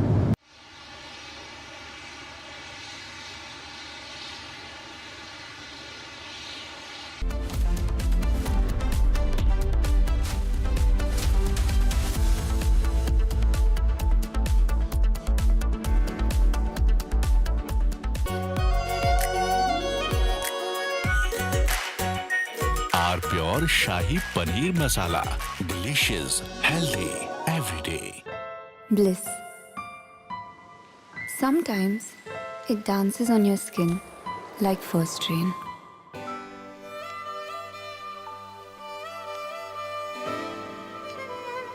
Weaves the magic of warmth into a cold day. Experience bliss in all its forms with Hindware. Hindware, designed for bliss. Living my best life. Mindfully crafted home decor fabrics. Sansar, a decor brand. Live consciously. अब छोलिया हो या लोबिया, सफेद चने या काले चने, सब कुछ मजेदार बने। इसको घर पे लगाओगे तो शादी का तो पता नहीं, पर घर पक्का नहीं टूटेगा। रुंगटा नहीं तो घर स्ट्रॉन्ग नहीं। रुंगटा स्टील TMT बार एकदम solid. General Dan Kane.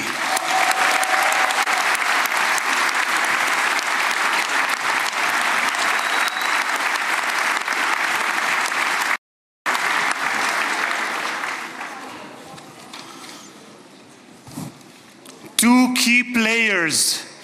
President Trump's special envoy, Steve Witkoff, who is here with his partner, Lauren.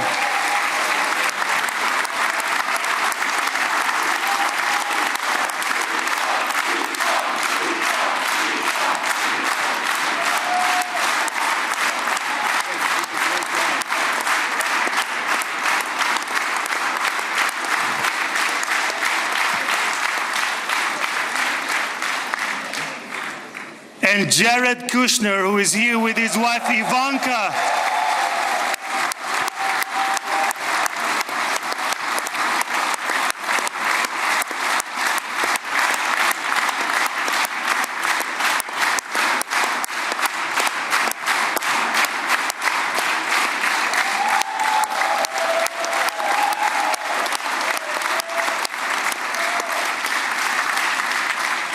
And thank you guys for everything that you have done to bring about this day. Ambassador of the United States to Israel, my dear friend and my absolute favorite rock star, Mike Huckabee.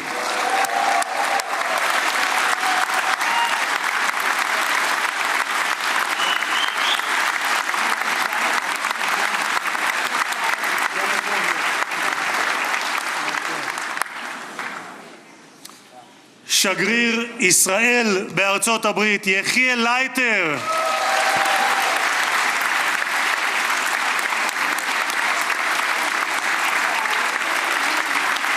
תודה. שגרירים וראשי משלחות זרות, ראש עיריית ירושלים, משה ליאון ורעייתו סתווית, סגל א' של המדינה, ראשי גופי הביטחון, אלה שנמצאים איתנו ואלה שבשטח, הרמטכ"ל רב-אלוף אייל זמיר,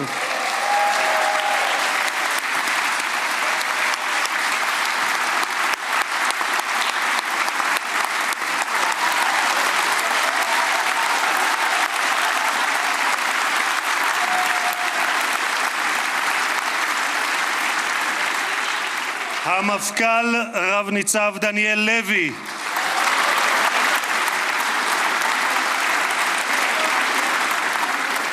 נציב שירות בתי הסוהר רב גונדר קובי יעקבי. הוא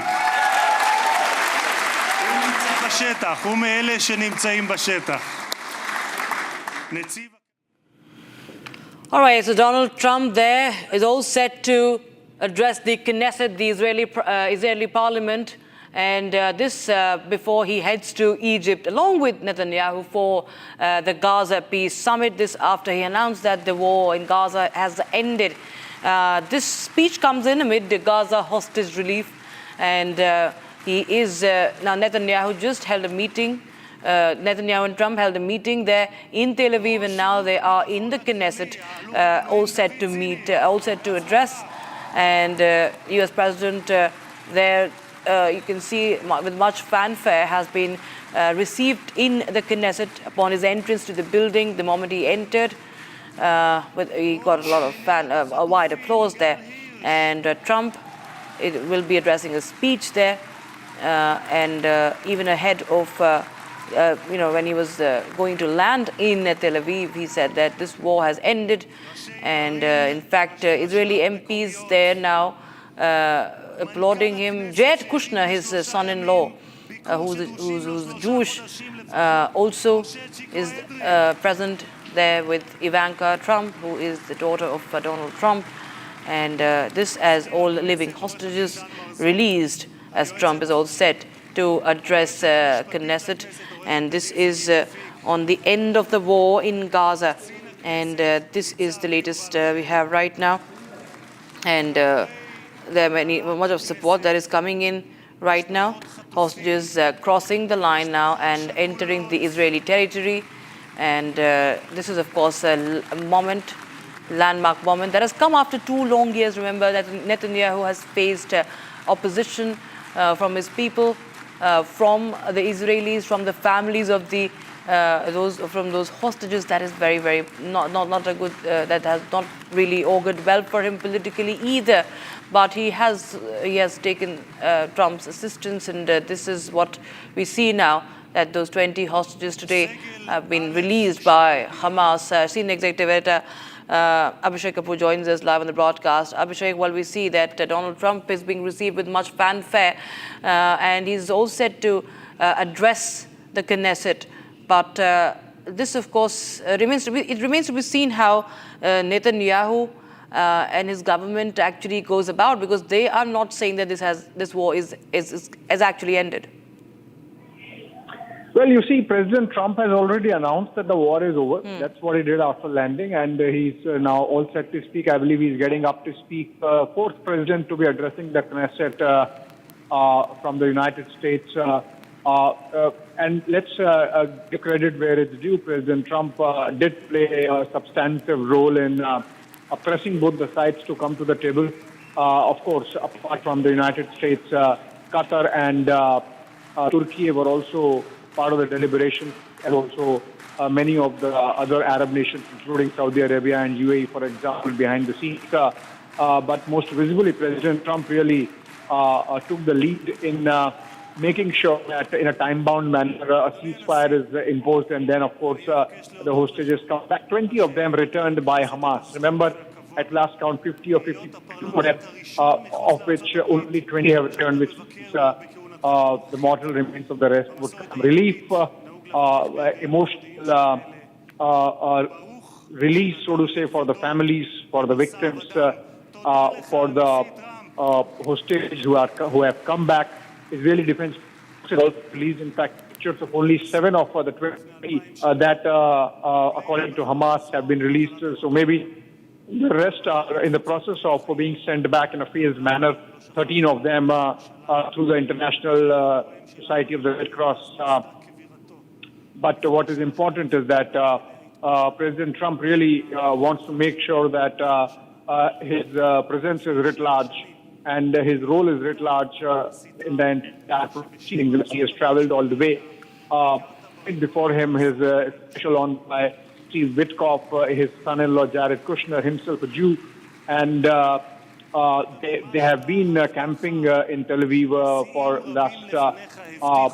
for the last few days. And I think we can cut to the pictures and listen to what's happening in Knesset as the speaker there introduces President Trump before he speaks.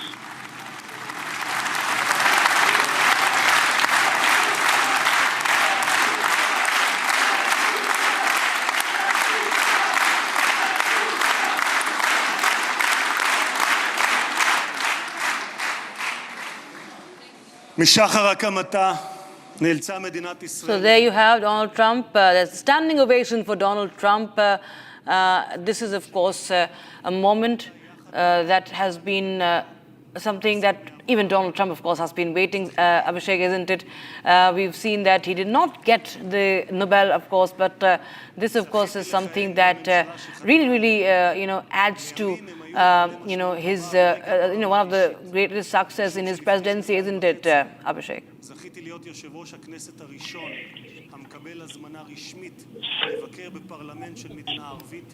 All right, I think we've lost that line with Abhishek. We'll try and reconnect. But as we speak, he's just Donald Trump will be addressing the Knesset anytime soon, and then he will head to Egypt, where leaders from more than 20 countries will join the summit on Gaza's future. Netanyahu will also attend the summit, remember, as the Egyptian presidency has announced. Even the White House official has announced that.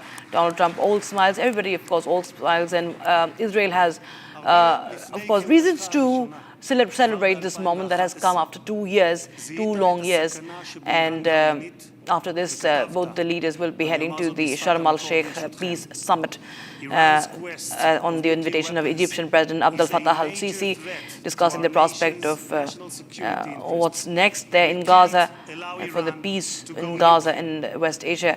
And all right, I'm told that senior executive head Abhishek Kapoor is back. Abhishek, now from here on, the next is that peace summit in Gaza, peace summit in Egypt, and what we now know is that even Netanyahu will be accompanying Donald Trump there. Well, yes. So Israelis have really gone out of the way to make Donald Trump feel special, and so be it his landing at the beachfront to Tel Aviv. The manner in which some of the beaches were decked up with what we call as rangoli, and President Trump shown there on the beaches, on the sands, painted, his pictures painted. Jerusalem is showing the President Trump, or rather showcasing President Trump as Cyrus the Great, because remember, going back to ancient times, Cyrus the Great had liberated that area of Canaan and Palestine, and liberated the Jews and established their state. He was Persian himself. Look at the irony, of course, that today Iran and Israel happen to be permanently at loggerheads, but that's a different story. As of now, the focus entirely on the Israel-Hamas deal and the rescue of the hostages, 20 of them back. As per Hamas, they have been delivered, all of them, to the Red Cross. 7 have already come to the Israeli side, and behind all the jubilation and excitement and happiness and relief and emotional release of families, victims, hostages, this is also a moment to reflect on both the sides, whether what they have gone through over the last 2 years. Remember, the terror act of October 7, 2 years back, carried out by Hamas, led to a cascade of suffering on both the sides. So it's not just that for an act of Hamas only Israelis suffered. It's subsequent retribution mode that Israel went into, and the manner in which it carried out its war, inflicting considerable damage to Gaza. We are hearing, for example, and we have heard it for a while, that President Trump and the White House under him, they are interested in rebuilding Gaza. He always talks about the beachfront, or the beautiful beachfront that come up there. We are already also hearing the role of Tony Blair, for example, the former UK Prime Minister, that there are already deals being struck between the Egyptians and the Americans and the Saudis and the Turks to make sure that this really tapers off, and the peace bought with the ceasefire and brokered by these regional powers, spearheaded by U.S. President, of course, does not really fall back to the earlier times, and that you build on it. It's a very complex process from here on, and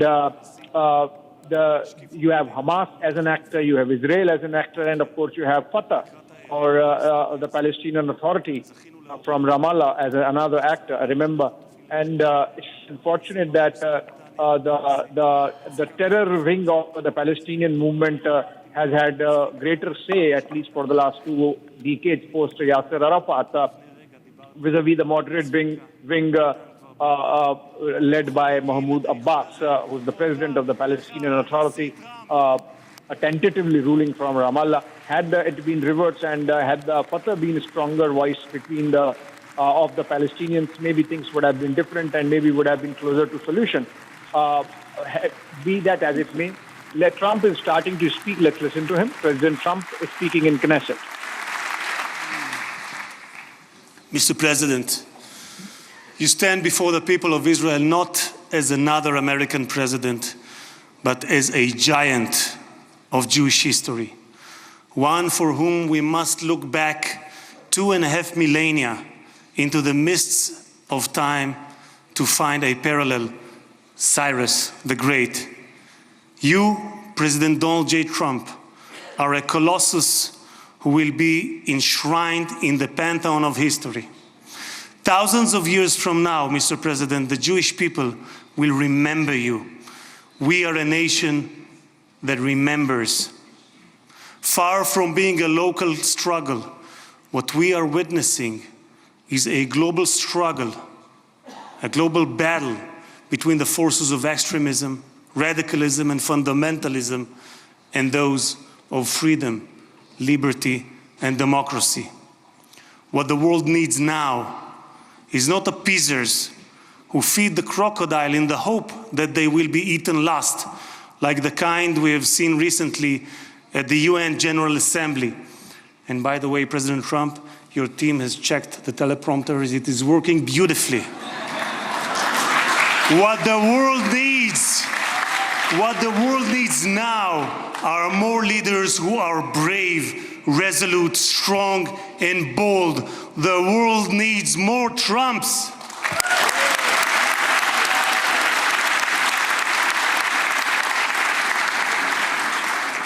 Mr. President, with your permission, I would like to take this moment to address Prime Minister Netanyahu.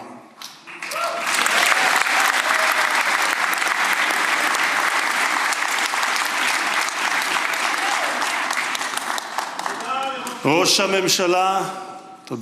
הממשלה, עמדת בכל שנות כהונתך, אבל בפרט בשנתיים האחרונות מול לחצים אדירים.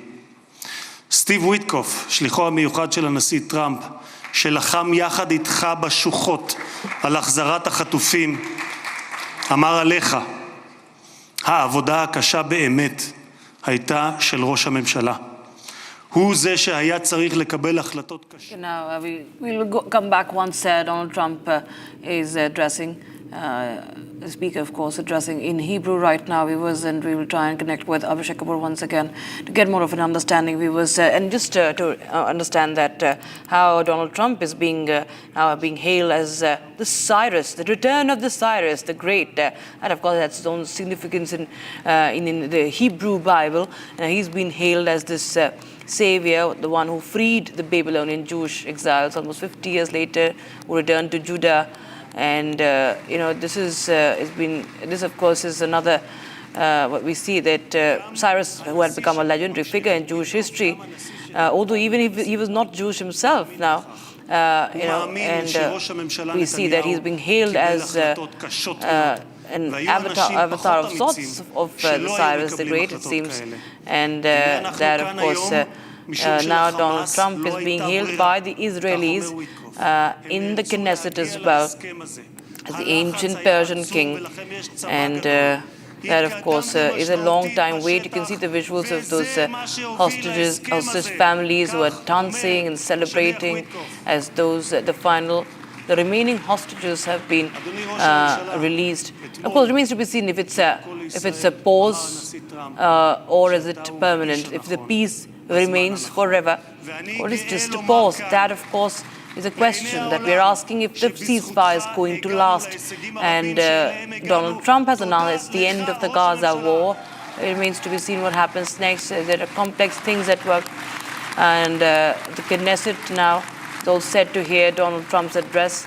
And that's a landmark moment for the Israelis there, and Donald Trump, of course, is being felicitated, welcomed, and given a standing ovation as well by Benjamin Netanyahu, his son-in-law Jared Kushner there, Ivanka Trump, Netanyahu, and his wife Sarah Netanyahu also in attendance to this moment, and photographs of the 13 who have already been released on the screens, and the families there rejoicing.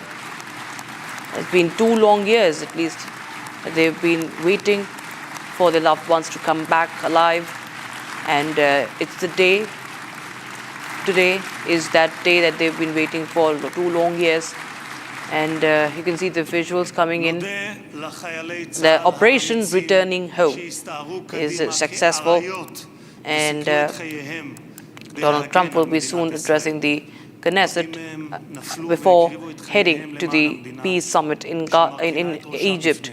The summit in Egypt, as all 20 hostages have been released. Putin and Netanyahu had also held conversations today, so gifted a golden dove also as a memorabilia of sorts after this peace has been brokered by Donald Trump. And it's one of the biggest accomplishments of Donald Trump, of course. This is coming in his second presidency, and Israel now receiving 20 live hostages held by Hamas. Your election to the presidency marked a turning point, not only for the United States, but for the entire world. Through your strength of character and unwavering resolve, you brought an end to bloody conflicts in no fewer than 8 regions across the globe. In less than 9 months, you became one of the most consequential presidents in history. You saved countless lives that would have been lost without your leadership. And as our sages teach, whoever saves one life, it is as though he has saved an entire world. You have proven that true peace is achieved through strength, and that only those who are prepared to use force in the present can prevent the need to use it in the future. Mr.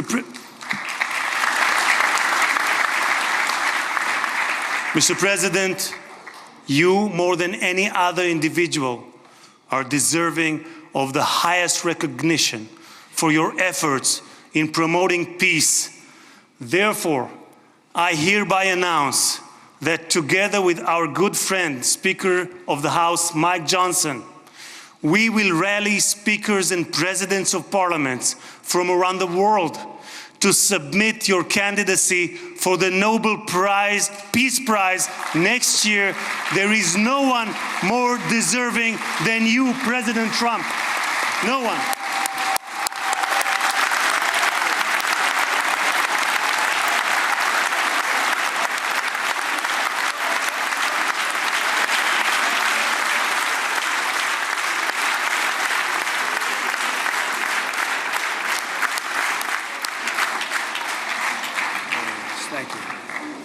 אדוני הנשיא, אנחנו ניצבים בפני ההיסטוריה ברגע נשגב שיחקק לדורות.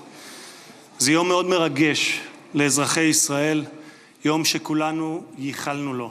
All right, so that was a big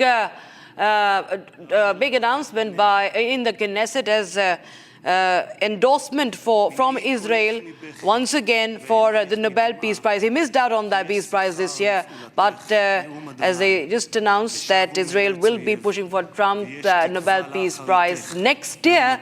So Trump has his hopes alive for next year.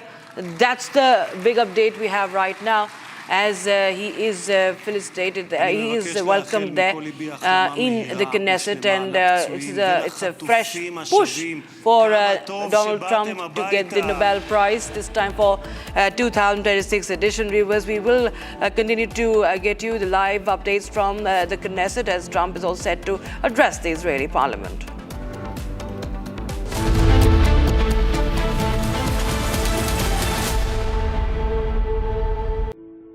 In the India Today Best Universities Survey, India's #1 ranked universities in various streams are JNU Delhi, Amity University, AIMS Delhi, IIT Delhi, and National Law School, Bengaluru. आधे bowl दही में 4 चम्मच MDH चटनी पुदीना मसाला डाला, stir करो, पुदीना चटनी तैयार। MDH चटनी पुदीना मसाला। MDH केसरिया से मन जोगी हुआ रे, दिल झूमे देखो मतवारा हुआ रे, केसरिया से मन जोगी हुआ। हर पल मनाओ केसरी त्योहार। विमल, बोलो जुबान केसरी। आरती प्योर सूजी पास्ता उबालो मिलाओ और खाओ 8 मिनट में तैयार क्या टेस्ट है सबका राजा hardcore masala Tehreek-e-Taliban, a Pakistan-manufactured terror monster, has today turned against its own master.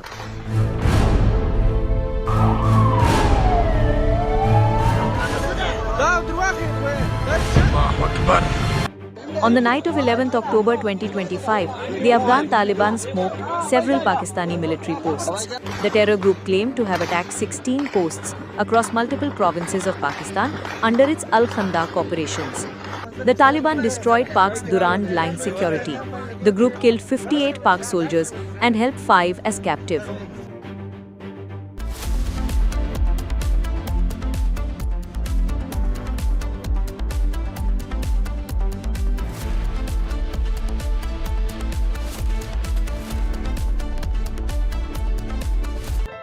Bliss.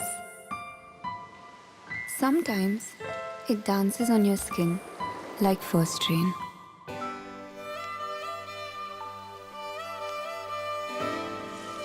It teases, it soothes, and sometimes speaks without words.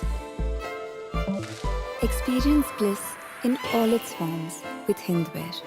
Hindware, designed for bliss. Our pure suji pasta उबालो मिलाओ और खाओ 8 minute में तैयार क्या taste है सबका राजा hardcore masala Live in my best life. Mindfully crafted home decor fabrics. Sansar, a decor brand. Live consciously. दादी के हाथों का जादू और खुशबू से महकता घर, माँ की मुस्कुराहट और खाने की सुगंध। MDH गरम मसाला, क्योंकि हर रिश्ता है स्वाद से जुड़ा। Both of your elections, the biggest issues were the economy and immigration. Now you're getting credit from Democrats and Republicans for this Middle East peace deal.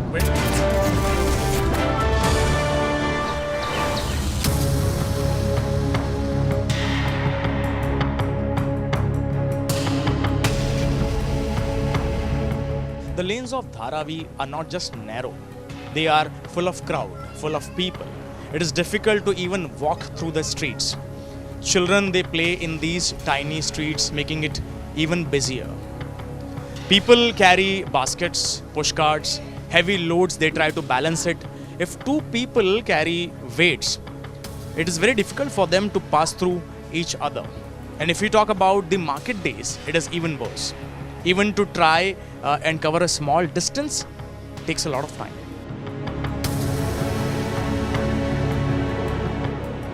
Open areas are almost missing. There is hardly any sunlight coming and reaching the floor. Children play cricket in these tiny streets and enjoy their life. If I talk about this bicycle, it can hardly pass through the narrow lane. Because people, they enjoy on their doorsteps. They talk to each other, share their memories and daily lives. Because they don't have garden, they don't have courtyard. So people enjoy their life in little spaces that they have here. मेरा नाम संदीप महादेव शिंदे है। मैं धारावी में रहता हूँ। मेरे को धारावी में बहुत बड़ा प्रॉब्लम है।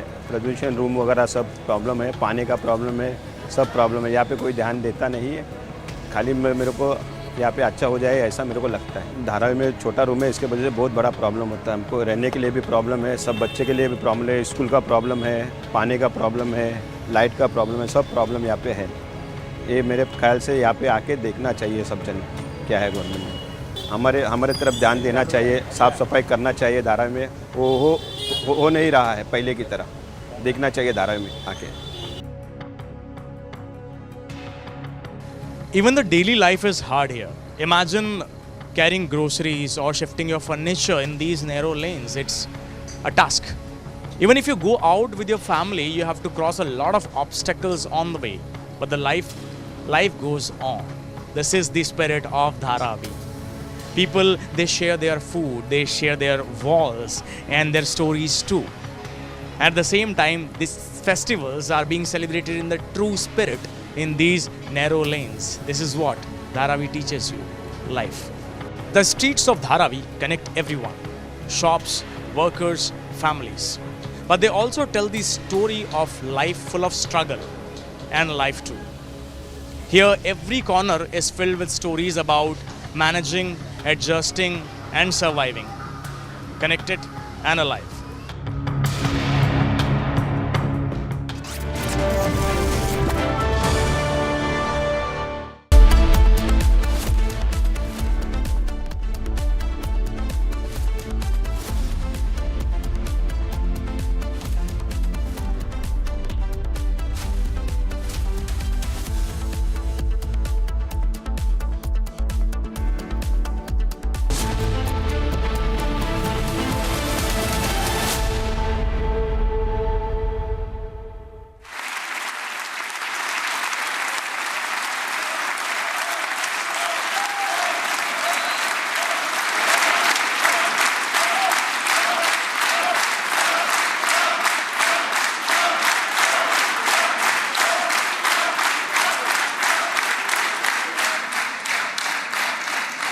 No American president has ever done more for Israel.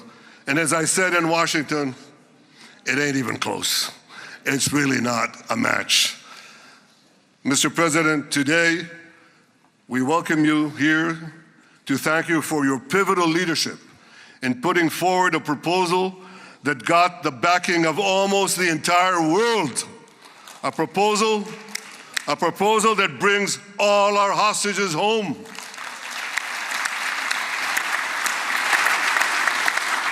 A proposal that ends the war by achieving all our objectives. A proposal that opens the door to an historic expansion of peace in our region and beyond our region. Mr. President, you are committed to this peace. I am committed to this peace. And together, Mr. President, we will achieve this peace. We've done it before. We've done it before in the Abraham Accords, and we'll do it again. Mr. President, today the Jewish calendar marks the end of 2 years of war. That war began on October 7th, on the Jewish festival of Simchat Torah. You always tell me, and you tell the world, remember October 7th. Mr. President, we remember. We remember the thousands of Hamas terrorists who stormed into our towns and kibbutzim. We remember the 1,200 people Hamas savagely slaughtered in cold blood, including dozens and dozens of Americans. We remember entire families burnt alive as they embraced each other. We remember the beautiful young Israelis brutally gunned down at the Nova Music Festival. We remember the hundreds of our citizens who were dragged into the dungeons of Gaza, including 12 Americans, men and women, young and old, babies, and elderly Holocaust survivors. My friends, Mr. President, Donald, these monsters take babies as hostages. In response to this barbaric attack on October 7th, Israel did what it had to do. With indomitable courage, we set out to defend our people, to defeat our enemies, and to release our hostages. Our heroic soldiers fought like lions. They fought on the front lines of civilization and barbarism. Israel achieved amazing victories over Hamas and the entire Iran terror axis. Sinwar, Dev, Khania, Nasrallah, Assad, they're all gone.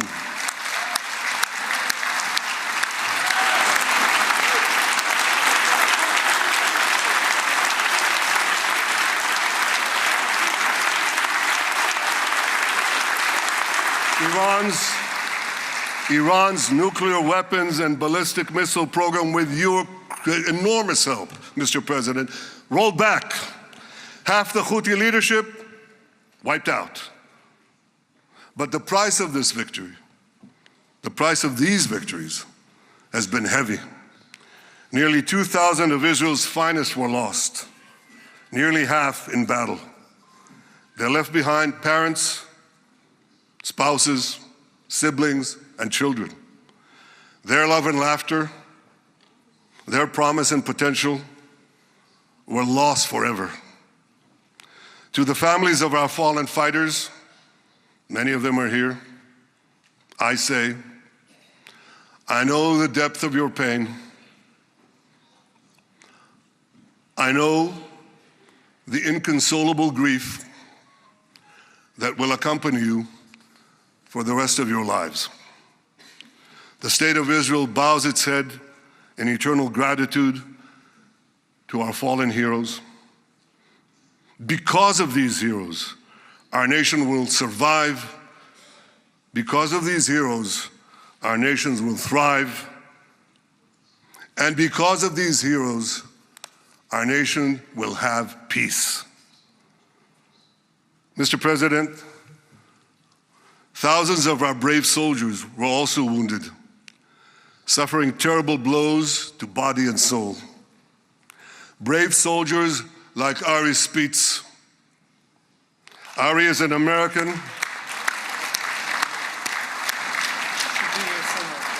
Ari is an American Israeli who was injured